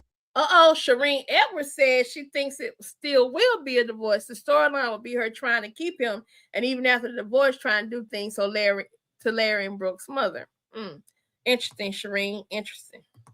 My money. How you think you've been surviving? My money. I have money way before. What you say? I'm good either way. Exactly. Whatever happens. But I ain't gonna be broke. Your dad ain't never broke. I always got some cheddar somewhere, as y'all put it. It's not cheddar. What is Don't it? ever come. Yeah, she gonna crash out. I'm ready for her to get home. There you go, Michael Boston. He wants his cake and eat it too. When he came, remember we all said it depends on what he do when he get home. He wants his cake and eat it too. Chris Sims says, grow some. He said Bethany not going anywhere because he knows she's not.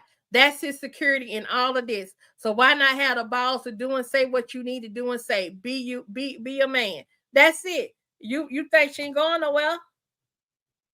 And that's also a fallacy of some men. I'm not gonna say all of y'all because I don't know.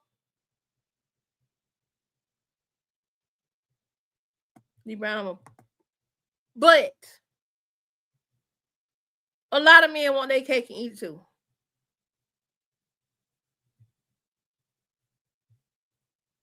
Is it an in their nature type thing? I don't know. Men, y'all chime in. D Brown says, I don't blame Brooke for keeping things to herself. That don't do anything but beat her down. They don't do anything but beat her down and yell at her. They keep trying to keep her as a 12-year-old. I agree. I totally agree.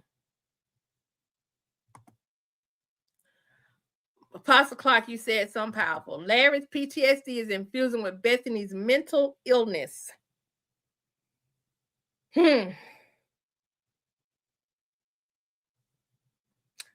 It's called trauma bonding.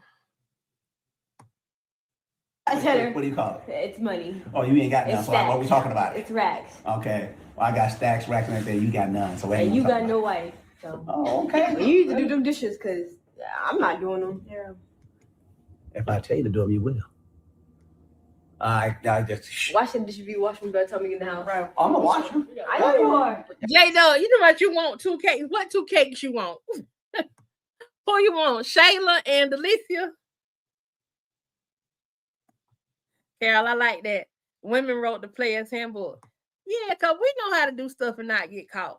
A lot of times when a woman get caught, she get caught because she being sloppy or because she wants to get caught. And women know how to take stuff to their grave. That's why Amber's character don't make sense. Because there are things she should be taking to her grave and she's not taking them to her grave.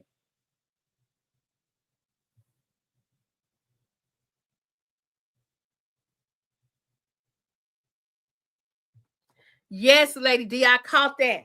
Larry's dropping gems on where his mind is when he slipped and said we're finally home when he dropped at Shara's house. And Shara was like, what you mean? I mean in Georgia. We back in Georgia. Okay. Y'all back in Georgia when y'all was on the plane. Then he said, technically, I am paying half the rent.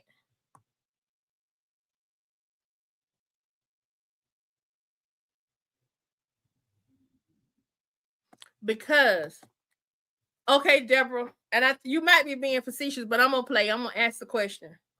Okay. We answer the question.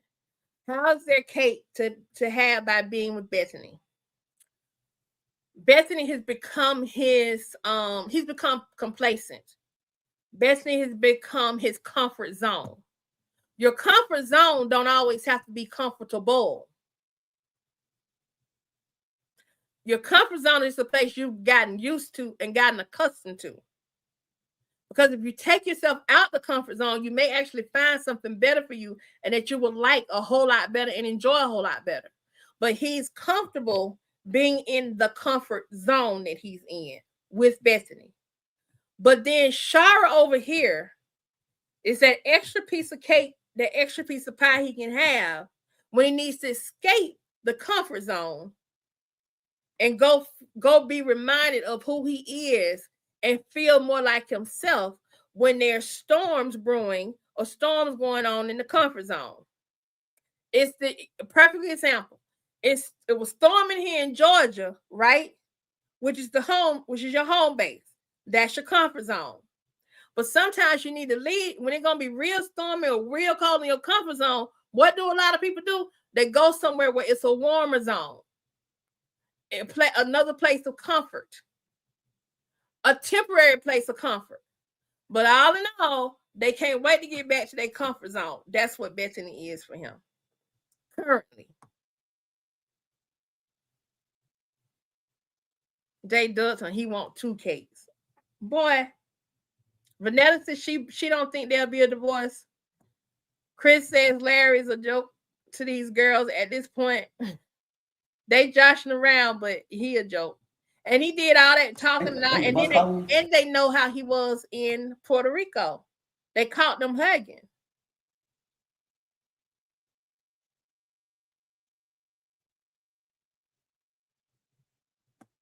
Oh, okay. J-Dub, I can see that. I had high hopes for Sade.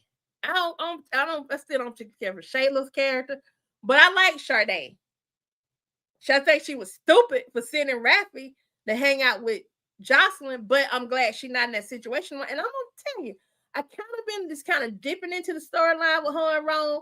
I can see her and Ron together. They're gonna do something to mess it up because they always do that. I don't want to be joking my kids either. What Apostle I said.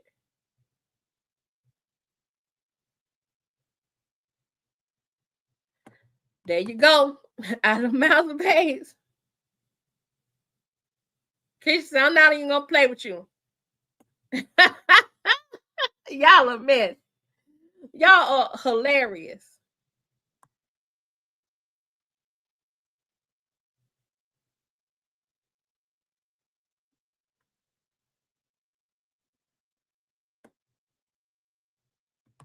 I wouldn't mind if she divorced. I think she should divorce him. I think Amber should definitely divorce him. I think Larry should divorce Bethany. There you go, Sheila Webb. But Larry likes the drama. And I don't know if y'all remember, there was a question I asked on one of O'Neill's live. I don't know if y'all watch O'Neill TV. Back when at the height of when Amber decided to take Anthony back and all that kind of stuff, I posed the question and then he posted to everybody on there. My question was, does pretty much is Amber creating is Amber the source of her own misery? She says she want peace, but yet she opened the door to having a whole lot more misery. Yeah, he got to enjoy a lot of this dysfunction. That him starting the dysfunction is him rebelling. But Brooke catches the heat of the rebellion. Y'all can't tell, even if you're married to a black woman or Asian woman or Indian woman or whatever, y'all can't tell me as black men if and one of them women call your daughter black, mixed, adopted, whatever, as long as you done said that's your daughter, you are not going to stay with that woman, let that woman live in your house if she call your child a hoe. Now he back to my best and ain't going nowhere.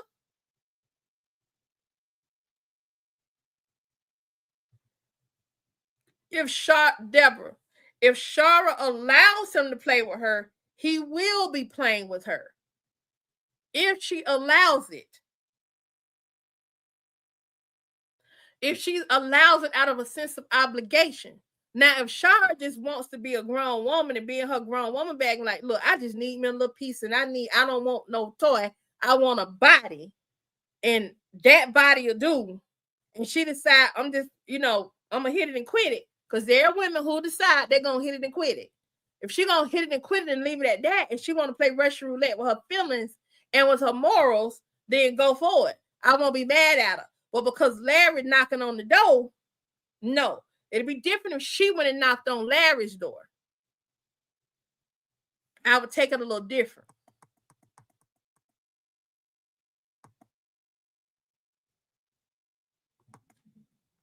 You know what, Keisha? Somebody put the disclaimer back up. Because Keisha done turned the chat upside down, her and J-Dub. Well, I did say something about a toy though, don't know.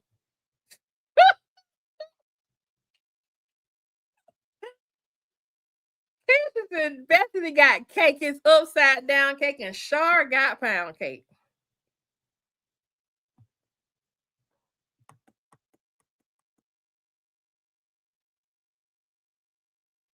Larry shot a young.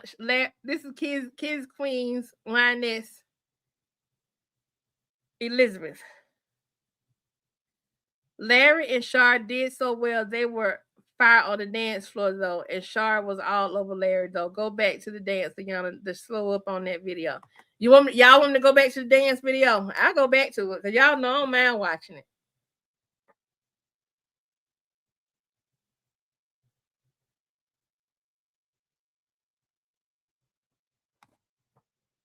You wait, me and Larry walking the same way. I said a word. Yeah, if a woman want to look, we're gonna be grown. We're finna be grown on the front porch, okay? And I'm finna call out somebody. I don't care what Steve Harvey say about a woman can't do what a man can do. There are plenty of women out here who decide they just want to hit it and quit it, and then you go home. That's it. There's no emotion. There is no feeling. Believe it or not, women can turn their feelings off. Believe it or not, women can say, this all I want from this particular thing right here. I don't want nothing else. Can that change? Yes, it can change for both a man and a woman. There are plenty of men that go out and say, I'm going to go out here and find me something to hit. Then they get out there and find them something to hit, and they fall in love with what they hit. That's it, Deborah. It's called a stick and move. Women can stick and move too. Women of a certain age can even be like Whoopi Goldberg is a perfect example of this. I need you to come stick, and then I need you to move yourself on back onto your own place.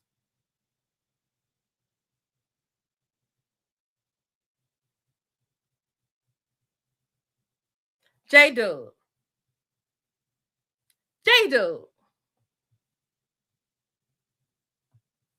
People are like women can't stick and move. I'm gonna tell you how I know women can stick and move. Y'all know how I know? What is the oldest profession known to man?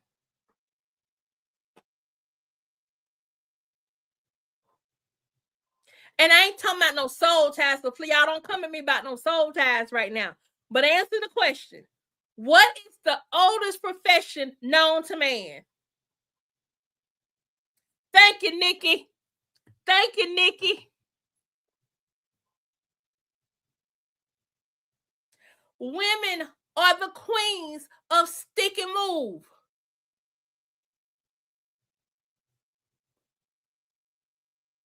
So acting like women can't do this without, oh, they so emotional. Yes, we emotional. We emotional when we care something about you. We emotional when we kind of been emotionally broke down and we looking for something to hold on to make us feel whole again. That's when something like that can happen. And then some of us are just plain downright crazy. We become obsessive. The D can be so good, it make you do some crazy stuff. But just like the D can be so good, the P can be so good to make some men do some crazy stuff too. There are plenty of us that have had some stalkers, ladies.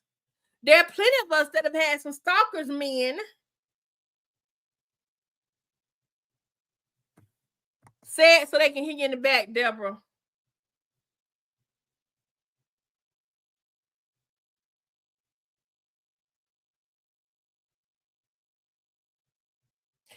Most of the time when a woman get caught, it's because she want to get caught.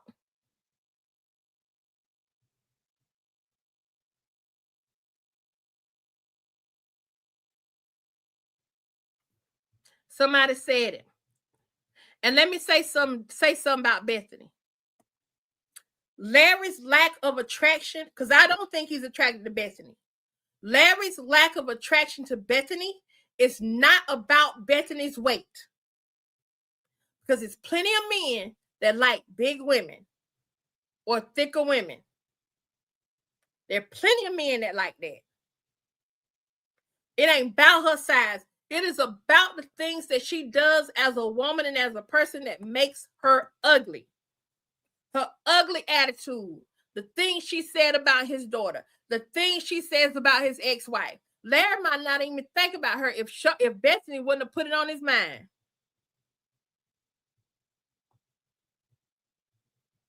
So all this about women can't do nothing because they getting their feelings, that's some bull. Men getting their feelings too. If Larry would have, let me tell y'all something, and I do believe this. If Shara would have opened that door and let Larry in, that man wouldn't have been able to sleep at night when he got back home. He really would have been messed up.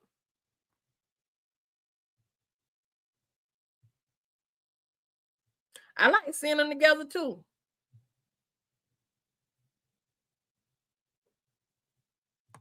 Let's go back to the dance sequence because we love that. That just makes us happy. And I think it also makes us happy too because we haven't seen Larry happy. The times when Larry has wanted to be happy, Bethany has done stuff to interfere with his happiness. We're all rooting for this character to be happy.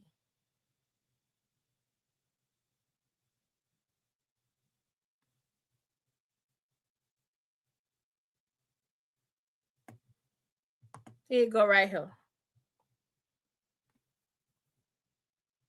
So what are we doing? Where are we going? Shoot, Cornell said La Factoria. Okay, so I guess we gotta go down there somewhere. Yeah. I wanna go to all of them. All of them, y'all. I think we can. Lord, we quoting Cat Williams in the chat. That's what I love about the front porch. You don't never know what you're gonna get.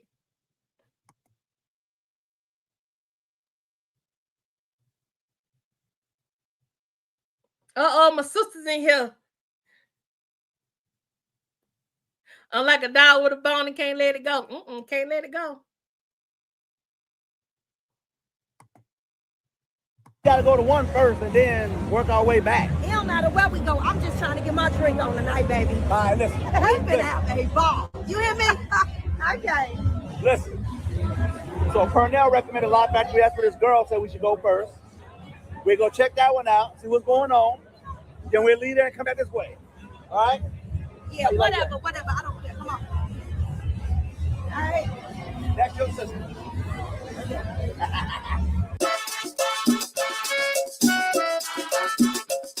No, I feel like this jam right here.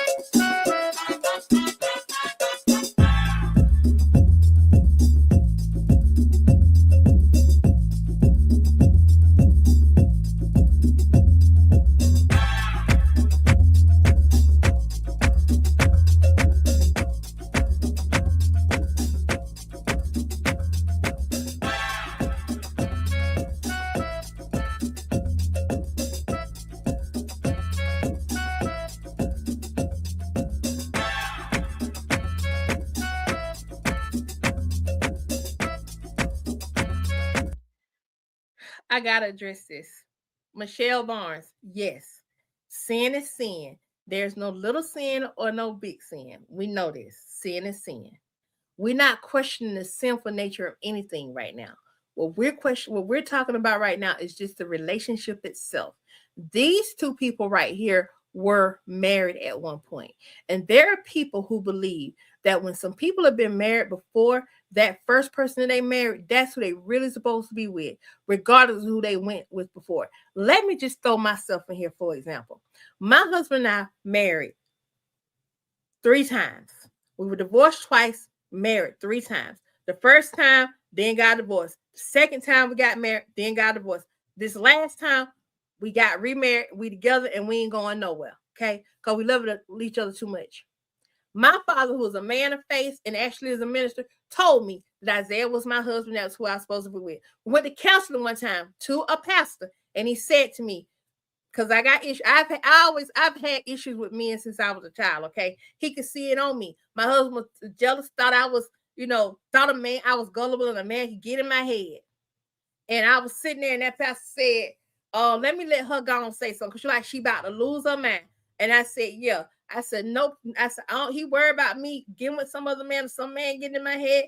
Bottom line is, no offense to you, pastor, but I got an issue with men.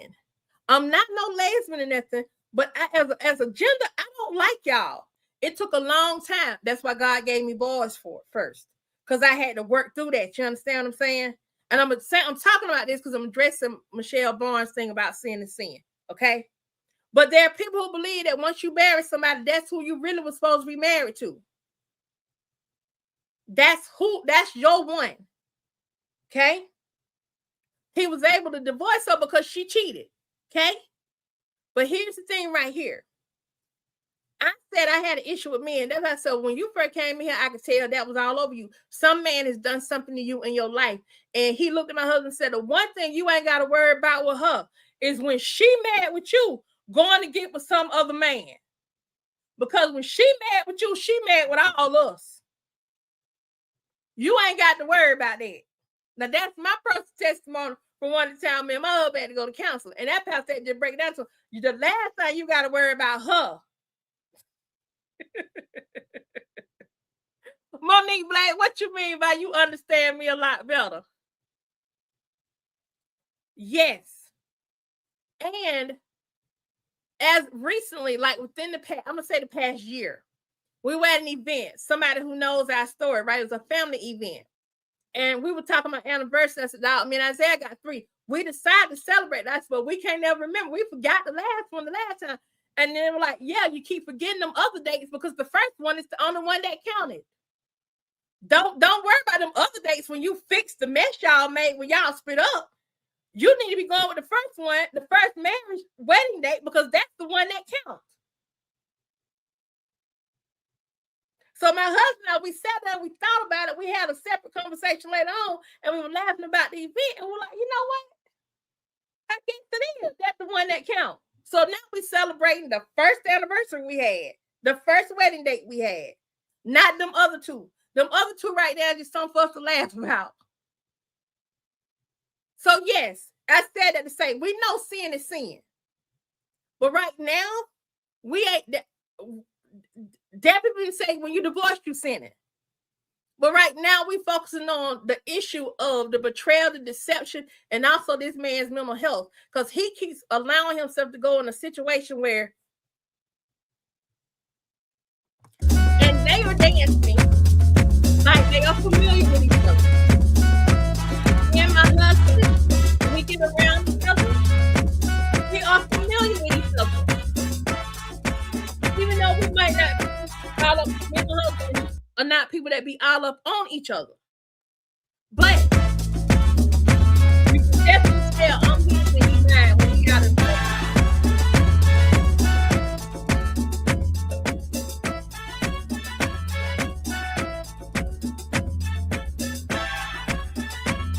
Here we go.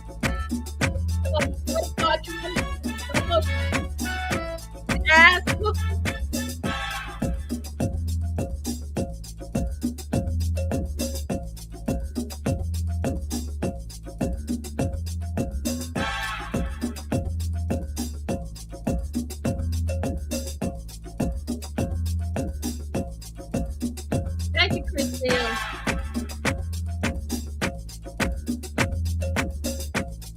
Look it out.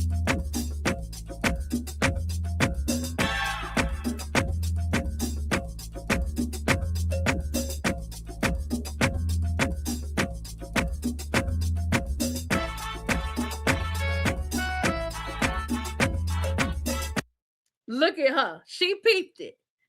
Now, if her and Pernell talk, she gonna tell Pernell about them being out. And Pernell gonna have a conversation with his brother. I'm gonna show this little slow motion part one more time for y'all. Go back a little bit further.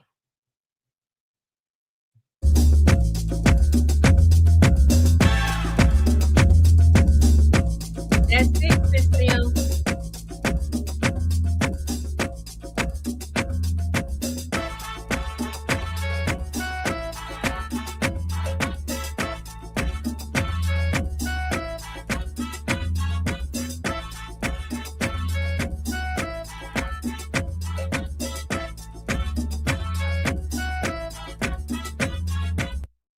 Now, yes, another night is coming. I want to address something Lady D said, because she said something very, very, very important. And thank y'all for hearing my testimony, not judging me. But I'm going to say this. Lady D said, Shara and Larry married when they were young and immature. What we see now is two grown, mature adults that can handle themselves better than before. I can tell you, now my husband was, let's see, I was 73.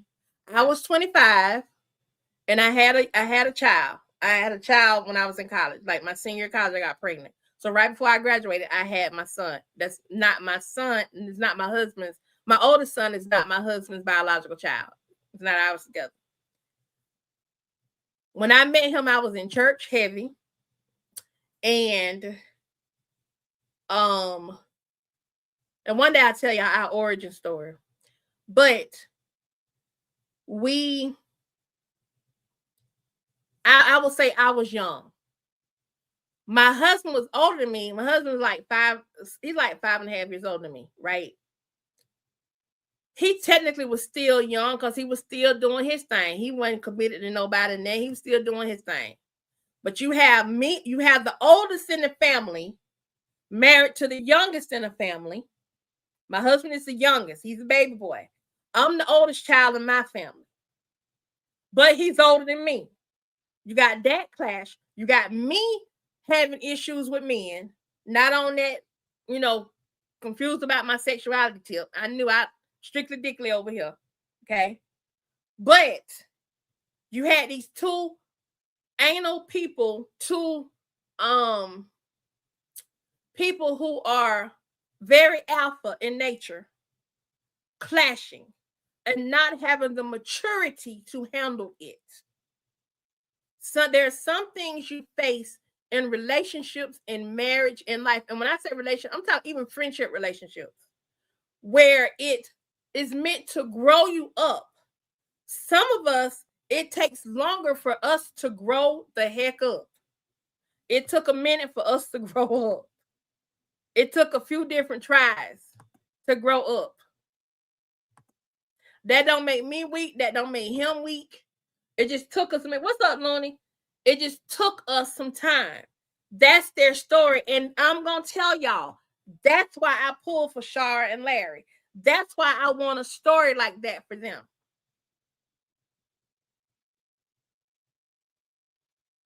Neither one of us didn't go remarry nobody else. But also this. When Larry said to Shara, my wallet is always open to you. When Larry offered to help pay Shara's rent, when Larry bought Shara the TV, there was a time when your girl, and this how I knew Isaiah Glaze Jr. loved the hell out of me. When my then ex-husband, I was in the hospital, December of 2012.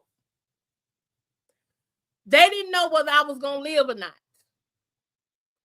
That's when I first got diagnosed with asthma, but they thought I had clots in my lung. And this testimony got to be for somebody, so I got to get it out. They thought I had clots in my lungs. Okay? It is. It's a great still shot, ain't it? They thought I had clots in my lungs. This man we were divorced, meaning he didn't have to do nothing for me. But my husband came to that hospital every day he got off. He bought me things that I needed, and he came and sat with me till visiting hours were over. He went and checked on our kids before he came to me. He made sure they had food and made sure they had went to school and everything was cool. He was my ex, y'all. He didn't have to do that. My ex-husband also had told me that if he ever got with anybody else, they're going to have to get used to the fact that I was in the picture. And I said the same thing to him. So, if we had not worked things out, that could have been a Bethany. And I could have been a Shara. You silly. He was a good man, Savannah. Yes. And in our relationship, we went through hell. I'm going to go through like the particulars, but we went through hell. That, I had a pastor tell me that in each iteration of my marriage, I done had preachers tell me that's who I'm supposed to be married to. I had people who didn't even know us see us interact together and see us moving smoothly. But to us, we don't even get along. What y'all talking about? Yes, J-Love, strictly. But I stood 10 toes down that pastor. I looked him square in his eye and told him, as a gender, I don't like y'all. I don't like men. Because I had issues with y'all. Sure did. I didn't like that whole alpha male thing. I didn't like no man feeling like he could run all over me and tell me what to do. You ain't finna run me. You ain't finna try to make me submit to you. You ain't finna treat me any kind of way. You ain't finna say whatever you want to say to me without me going upside your head.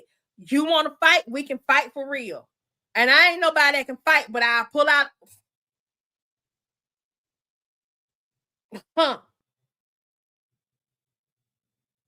They call me slice and dice, baby. I don't know why I'm sharing. I said I was never going to talk about this publicly to nobody. I don't know why, but I feel in this moment compelled to share this So if somebody out there is hoping for a renewal and hoping for God to repair the breach in your relationship, whether it's a marital relationship, whether it's a sibling relationship, whether it's a mother-son, or father-daughter, or whatever relationship, whether it's a husband and wife, whatever. If you're praying for that, keep praying. I wasn't praying for it because at that last time, I told my own mama it would take a move of God for me to take that man back. And that was after the 2012. And me still knowing he loved me. And I said it take a move of God. It took years for us to get back together. And it literally took a move of God. Yes, it did. It took a move of God, and it took some prophecies. God had to send a prophet to me. And even when God sent the prophet, the prophet didn't say, he just said he getting ready to bring resolution to a relationship. That's what he said. He didn't say he was going to fix my marriage. He was going to put me in my husband. He said he's going to bring a resolution to a relationship. That could have been any relationship. Because God knew that if he had that man tell me very specifically, he was going to put me and my husband back together, I'd have fought it tooth and nail. Because I made it clear. It's going to take a move of the Lord, for real.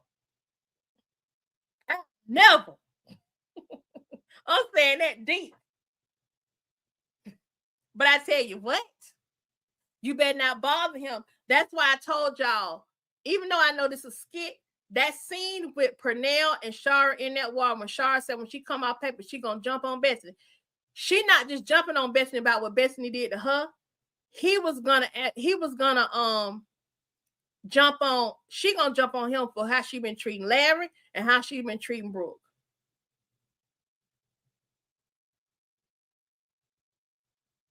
That's what I picked up in that skit. It wasn't just about her. Bethany took something from her. Even though she might not have been there fully for Bethany to take it, she took something. And she played over it. Bethany has played and messed over Shara's family. She is like somebody that is sat there in her place and got it and did not appreciate it.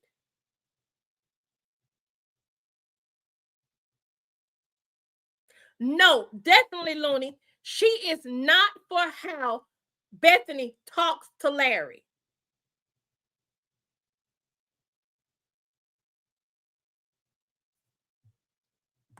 Yes, God will move us out our own way. Because I'm telling you, and the prophecy came from Macon, Georgia. I fool around down there. Macon, my best friend is in there, but it came through my best friend, and it came from Macon. Again, another pastor.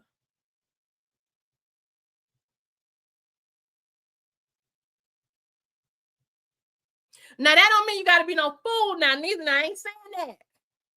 Because I don't know whoever this is for, whomever or whosoever this is for. I don't know what your story is, but I can tell you what is going on. Oh, sorry, y'all. But I can tell you God is able. So now I'm going to go back and I'm going to readdress Jesus is popping, because I was thinking about this the other day. And I know there are a lot of people, I'm not just talking about y'all on the front porch, but I know there are people that are like, well, he got his Jesus popping.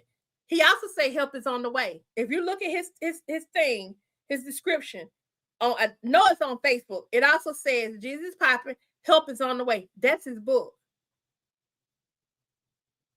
Help is always on the way.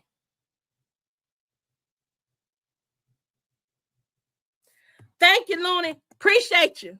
Definitely appreciate you for clarifying that. Don't be no dummy and go back to something that don't serve you.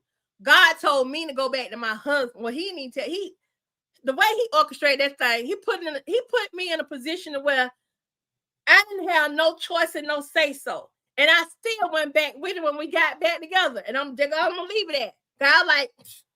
I'm just dealing with this temporarily until I can go do what I gotta do. It took God softening my heart, and it took God also changing me. And that don't mean it got easier. For a minute, it got harder.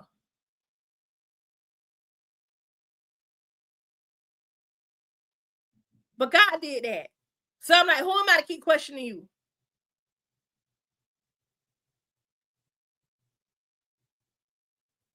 Well, Deborah, I prayed, I cut up, and he answered. And I didn't pray for him to come back.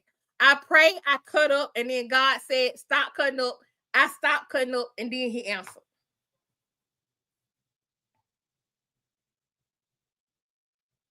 I don't know why this conversation went where it went, but it went where it went. Here it is. Here you go.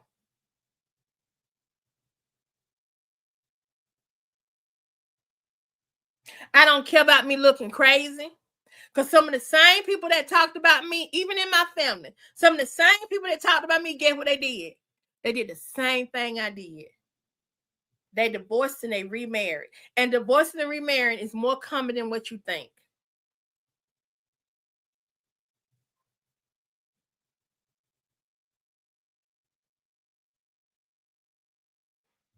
Little TT Smooth said her Uncle Calvin and Auntie Patty divorced each other 5 times. 5 times. And now they happily married. Me and my husband divorced each other 2 times and married 3 times. Come on now.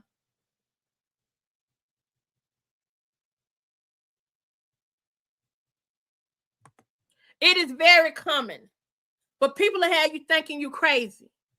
That's why in the case of Anthony and Amber, I'm actually glad that she did. I wanted her to leave him, but I'm glad she didn't leave him in the skits because it showed something. When Amber leave this time, she can't say she didn't do all that she could do. Little TT Smooth, J-Dog says, how old are you? If you don't mind sharing. Pastor Clark said something. This was Kanisha. Wait a minute. Hold on. Let me get back up here. Well, Pastor Clark, I lost the thing, moved too fast.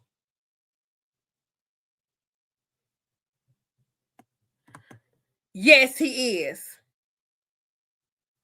He telling them different. If you focus on God, everything else will be okay. He says that these women focus too much on man. Yes, they focus too much on man and what man can do for you because man will let you down.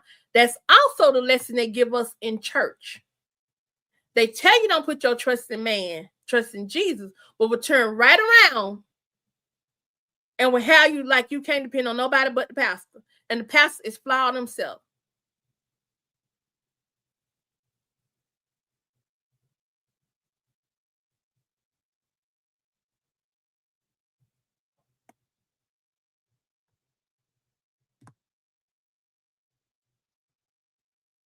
There you go. That Kanisha, I thought you Pastor Clark because of your thing.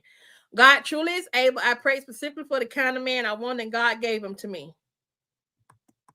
And that don't mean that there won't come a time when there won't be trouble in your marriage. It don't mean that won't happen. Because in the word, it don't say you it's gonna be all roses. It don't say that. You're gonna have trials. They're gonna make you stronger. It say all things work for the good. People like to quote that when they're having trouble with a business or something like that. No, you need to think about everything. When you stuck in traffic and you got to get somewhere and you mad because you can't get there, but then you go up the road a little piece of the way and you think if I hadn't got delayed, round about that time I would have been right there. You know what? I ain't stung you, Chris. I ain't stung you. Miss Indy, thank you so much. You did. It went where it was supposed to go.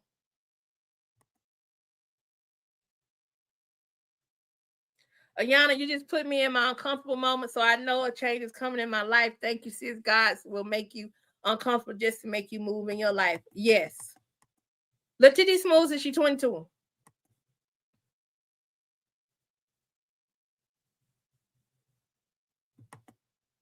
Miss Yolanda, Amber is a woman that's focused on God. She's a woman that changed. That don't mean she's not still flawed. I think sometimes when people want to see women that are focused on God, did he really write a thirsty? There's nothing wrong with Mama Brenda wanting to meet a man. There's nothing wrong with Mama Brenda want companionship, Mr. Yolanda. That I think, and I don't think this is where you're going, but I'm gonna address it just in my mind's eye, okay? Women of God still have womanly needs. Unless you chose to be a nun, women still have womanly needs. Once you ring that bell, you cannot unring it.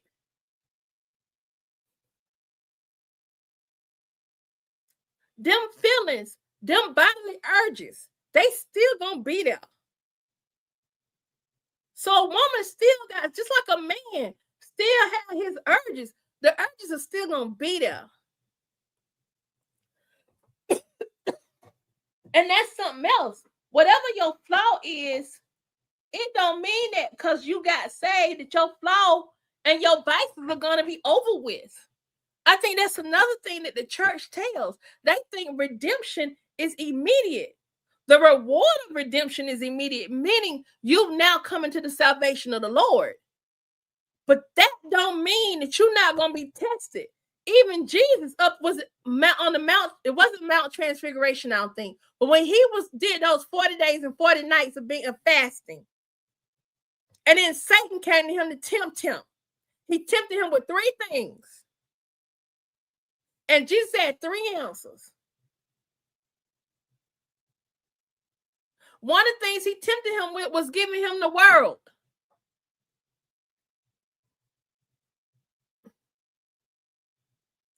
Because he was all powerful. He was God as flesh.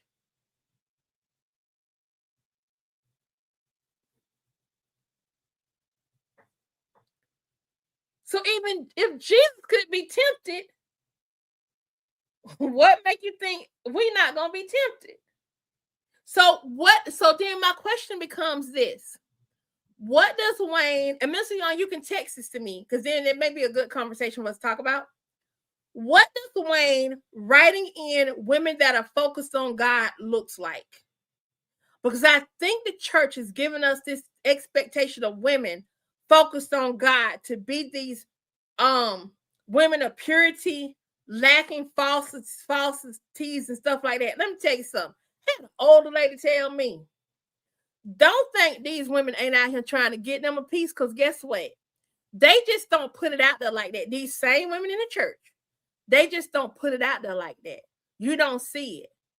So they talk to young women gonna be one way, but in the meantime, behind closed doors and in the dark corners, they got a whole nother thing going on.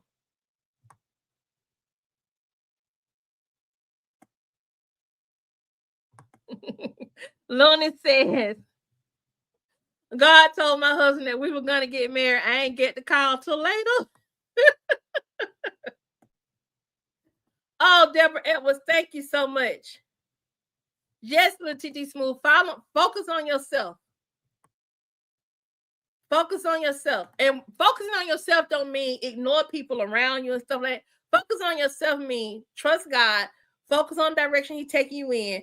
The man that's supposed to find you will find you. You ain't got to go find him. My husband found me for real, for real. I did not go looking for my husband. I was at home when my husband found me. Y'all remember them pages that we used to carry on our pocket back in the 90s? When we had them pages right before we got them cell phones strong. My husband paged me. That's how me and my husband met. On the page.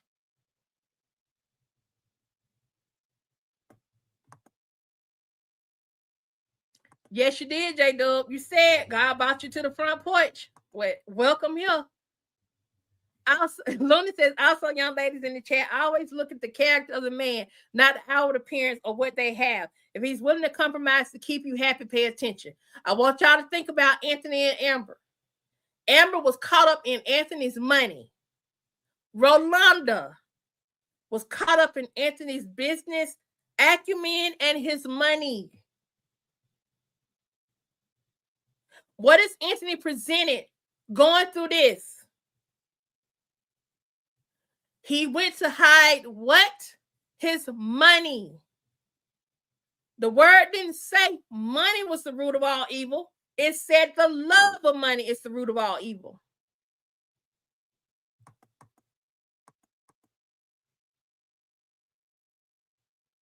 I think it's the way they write them because they're coming, Minister Yolanda, from a carnal perspective. But that's also how you're gonna reach the people. I have one of my cousins I'm working with. He's a pastor of a church down in South Georgia, and I know that this cousin had been in jail at some point. But when we were talking about what he wanted to present with his ministry and stuff, and how he wants to be perceived, he wants people to know that he just like them. Just because he's a pastor, he ain't no better than them. He has gone through some stuff, but he wants his life and his ministry to be proof that you can come out of that. He wants it to be a testimony.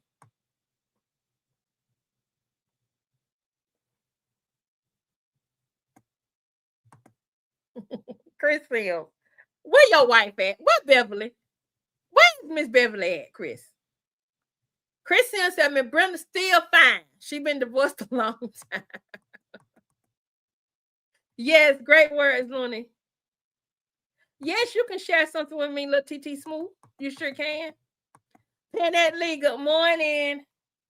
Chat family, Yana, you are so right. Remember doing Thanksgiving when Betsy acted the fool and Shara was looking at her like, I can't believe she's acting up, and Larry just sat there. Yeah. And even think about Christmas when Shara and Lynette were talking. This ain't the same Larry they remember. So when people say she don't want him, I can see why they would say Shara don't want him. Because he's not acting like himself.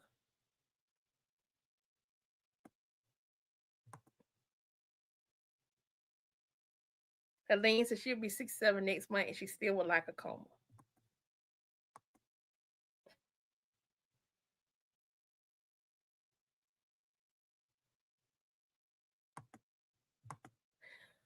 Shauna represents the busybody woman in church. Y'all don't realize that? Shauna represents the busybody woman in church because Amber didn't ask her for her opinion. And Anthony is using Shauna to add pressure to Amber. That's why he went to her job, trying to like he was doing something to try to help. It was because he wanted Shauna's attention so Shauna can apply pressure to Amber. That was a manipulation move. Shauna liked Anthony because she just want to get under Amber's skin. Now, Daily Mama,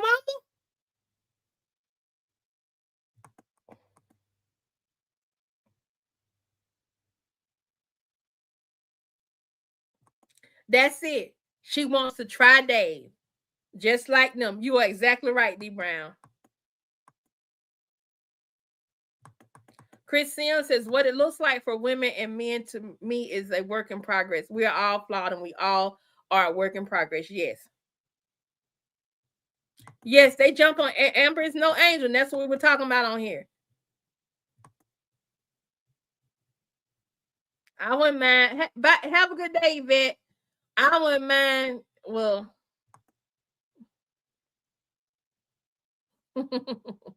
peace and hair grease, Yvette. Okay, so Lonnie says, or her prayers, don't let everyone pray for y'all. Shauna praying for them to stay together, and Amber is praying for a new man. Yep. And Shauna don't know their situation. And Shauna is messy. She's like the messy, nosy, busybody church lady. And why is it taking them so long to drop another skit, y'all?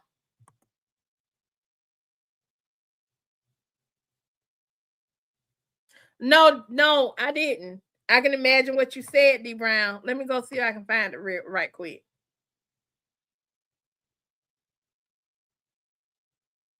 Hey, Michelle. Chrissy still got eyes.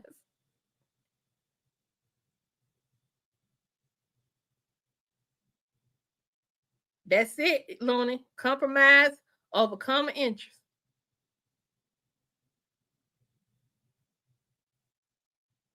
Okay. D. Brown, exactly. Let the pastor's or deacon's wife become unalive. Those women bring more casseroles, cakes, and pies like they're in a contest. Yep, and a fight about it, too. A fight about who gets to feed him. Because they've been sitting there waiting in the wings to see, oh, can I, he right pickings.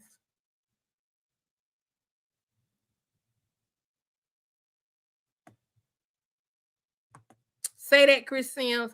Our human imperfections are expected. That's why he gives us grace. What's up, Michelle?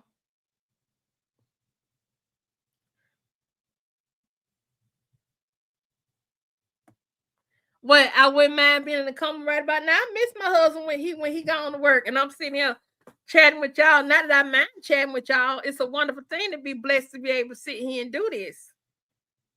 But I don't mind a little choking, a little coma.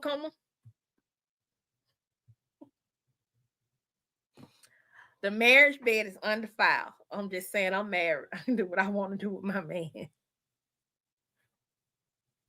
Yes, Deborah, capitalize on each other's strengths and cover each other. Like even me, like recently, I realized like I'm a communicator. I'm an introvert really, but I am a communicator. Well, I'm more of an omnivert. But I was like thinking my husband ain't a good communicator. He ain't a good communicator. When you start praying to God and talking to God about your husband being a sorry communicator, what God's gonna do is show you how bad you are at communication. Because I wasn't being vulnerable. I wasn't sharing stuff. And there were things that my husband needed to hear, things I was feeling, things about stuff we were going through with as a family. And him like, wait a minute, you done scared me. Because I done went off and sat in front of a lake. Because I'm going through stuff and they couldn't get me on the phone. Like, we need to find her. Where is she at? But I had never just broke down to him. And like he used to seeing me, oh, I'm moving this thing here. I'm moving this thing there. I'm handling this here. I'm handling this there. And then they waiting on me to handle something else. They waiting on me to pick up this over here and fix this. Because that's who I am. I'm the strategist. I'm a solutionist. But sometimes a solutionist ain't got no solutions. Sometimes our brain just say it's too much. And I wasn't communicating that. God showed me in the moments. Now I show up and talk to my husband a little bit more and a little bit better. And you know what's happening as a byproduct of that? He's talking to me a little bit more and a little bit better. So when you praying, Lord, change my husband. Lord, change my wife. Don't be surprised if the person you start working on first is you.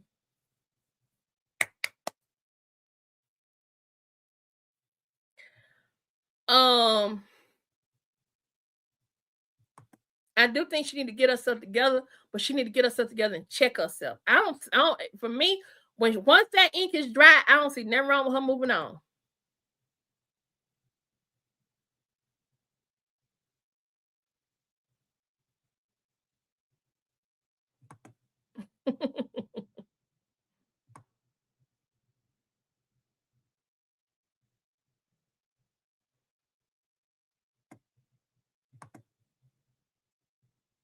Could Amber remind Shana of a woman that took her husband? Yup.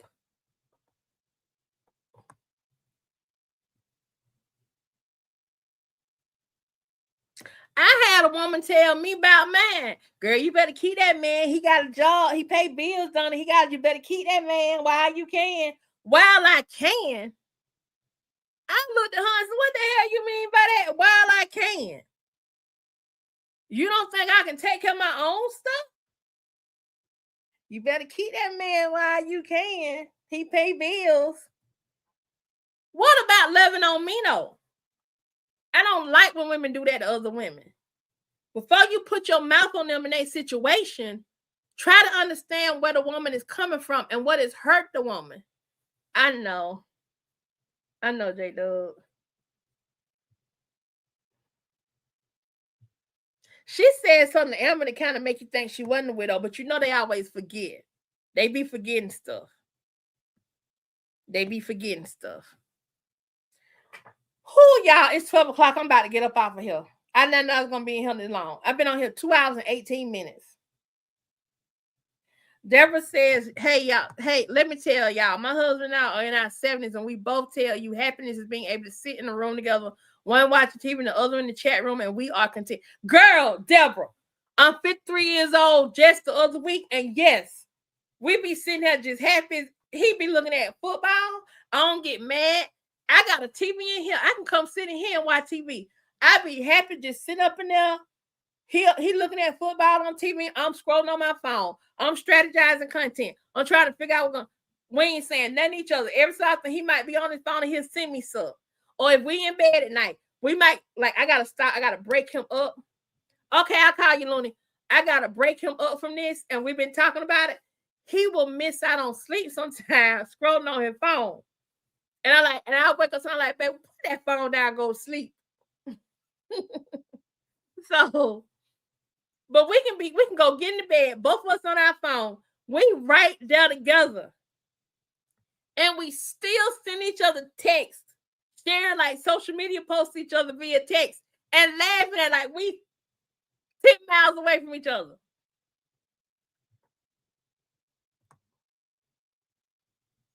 I have a great theory about Emma and Anthony when you start your commentary about them. Okay, Michelle Barnes, I'll do that. That may be in the next slide because I already talked about them one time on here. And went into the whole marriage thing.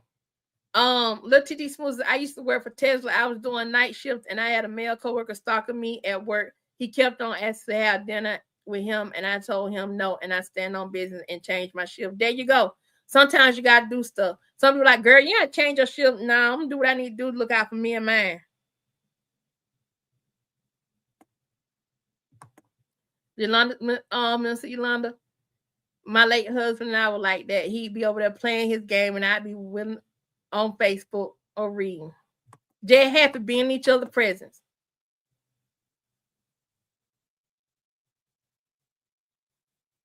And little teacher said, anything like that happened to you, report it to HR.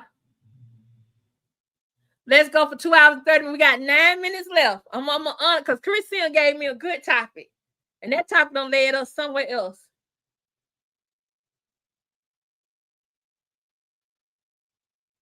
Thank you, Lavinia. This is courtesy of Simmons Beauty and Barber here in Hateville, Georgia. You want to check them out? Check them out at simmonsbeautyandbarber.com. Tamika Simmons did my hair. Her husband also works in there. They are partners in this business.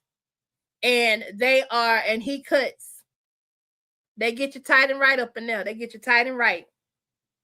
Let's see, what did Chris say? Okay, Ayana, just like in school, please close us out with concluding today's topics. You know what, Chris, I ain't say you. But yes, I will. Good afternoon, everyone. God bless you all. My husband is laughing at you. What are you talking at all you? What are you Lavinia, welcome to the front porch. Thank you for being over here with us. I think Bethany's mom is like Edith from the Bunkers, from All in the Family. And I think Bethany's mom is going to crash out. And I think she is going to, she's going to try to check Larry and she's going to get a mouthful and she's going to get her feelings hurt. Thank you, Miss Willie Walker. I appreciate it so much, girl. I'm trying. I got to keep myself looking good for y'all because y'all be want me on here. I got to get on here for the people. I got to represent. Lavinia, I was trying to tell you, welcome to the front porch, honey. Thank you so much about my hair. I appreciate you, girl. Had to have some. I looked in the mirror. I like, wait a minute. I got a before and after video I'm going to post on here. I'll let y'all see it. But I looked a hot mess. I had to do something about this.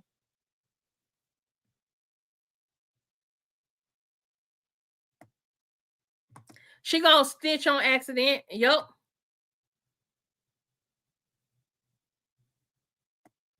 Yes, we have. We done had some fun today on the front porch. We got about 7 more minutes left. Well, actually 6 minutes and 20 seconds.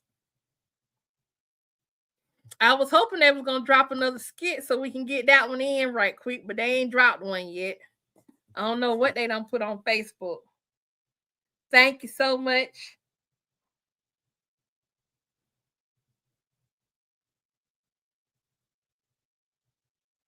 Yes, don't rush.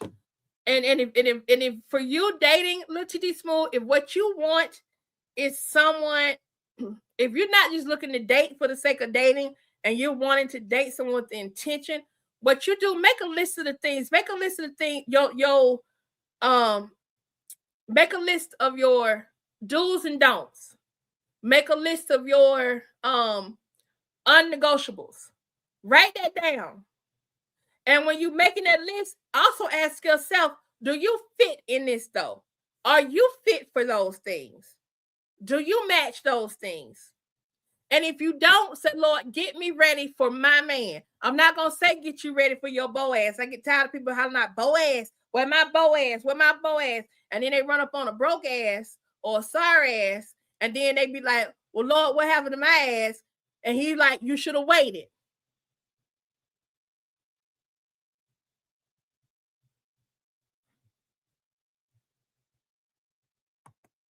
Your woman's name is Yolanda.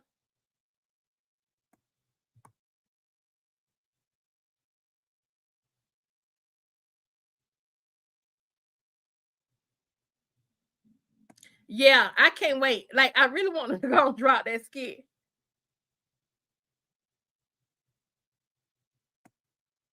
That's right. He better be here, Jay. You better be here, Jay. Tell him, Looney. Oh, she gonna snap on her because she gonna try to roll over with the bus. That's why she wanted there. So she can throw her under the bus. Throw her under all the way under the bus.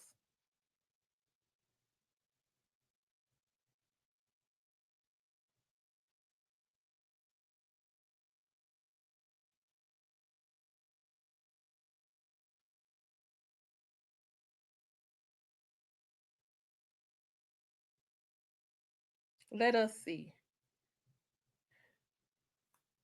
They dropped anything new? No, I guess Bethany got to get here first.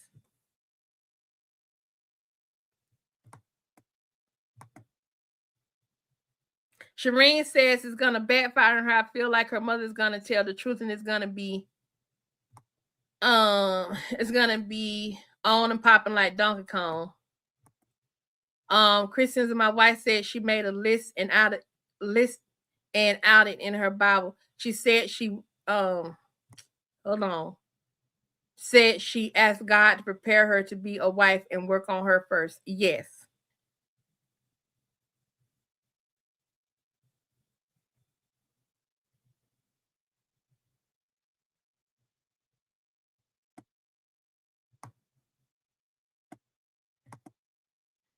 J Dub as a Duke in NC State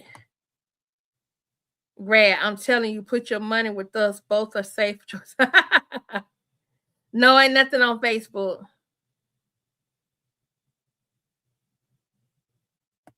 Yep, gonna put him in a headlock.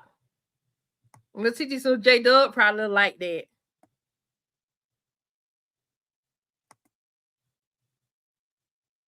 He should have hid his car.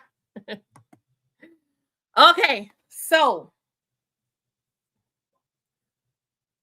y'all, if you got a topic, like Chris Sims and his wife sent me a topic, y'all send me a topic. Send me a one-word topic that we can talk about. And send me some chat club after dark topics. I got some ideas, but I want y'all to send me some topics for chat club after dark. We're doing our next after dark on. Do y'all want to do it on Friday night or Saturday night? Chat club after dark will be at 9 o'clock. Do you want to be on Friday night or you want to be on Saturday night? Y'all let me know.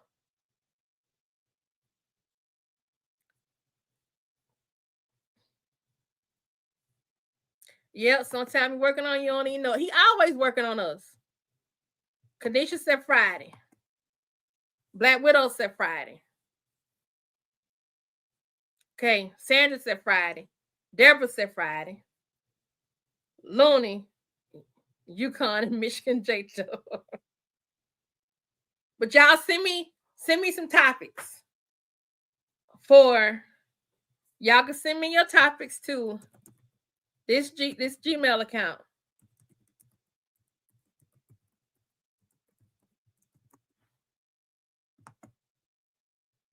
And there's nothing off limits. I'm going to pick it ultimately.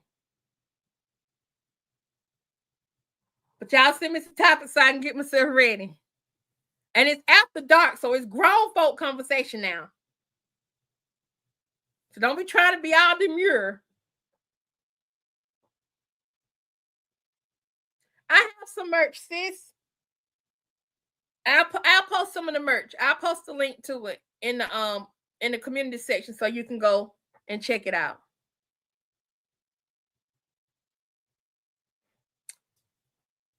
All right. Well, y'all, we on the countdown. Lord, I pray that you bless everybody as they leave this chat and go forth with the rest of their day. Father God, make us have them do us post us some good skits that we can react to and get some life lessons out of. Lord, we just thank you right now. Thank you for using me as your vessel, and I hope the words of my testimony was able to help someone today.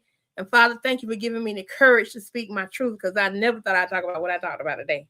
And Lord, I thank you right now, and I pray you get the glory above all else. In Jesus' name, amen.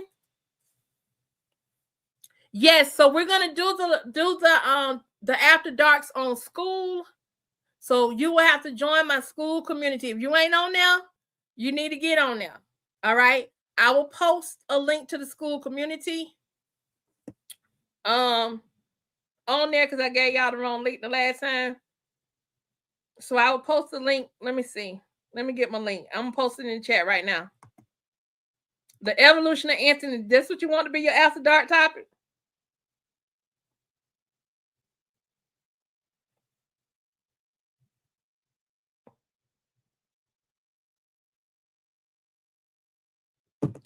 Hold on.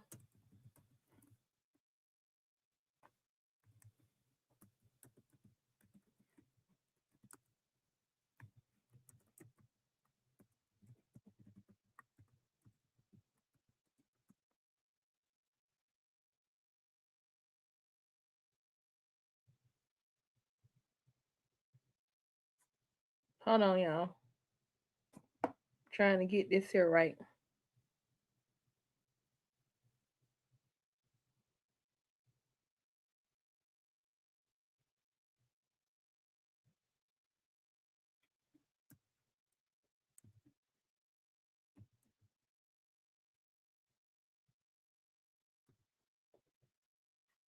And I did that wrong. Hold on.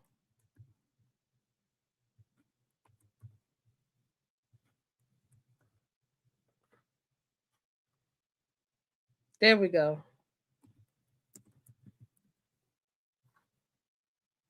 That's the link to the school community. It's free to join.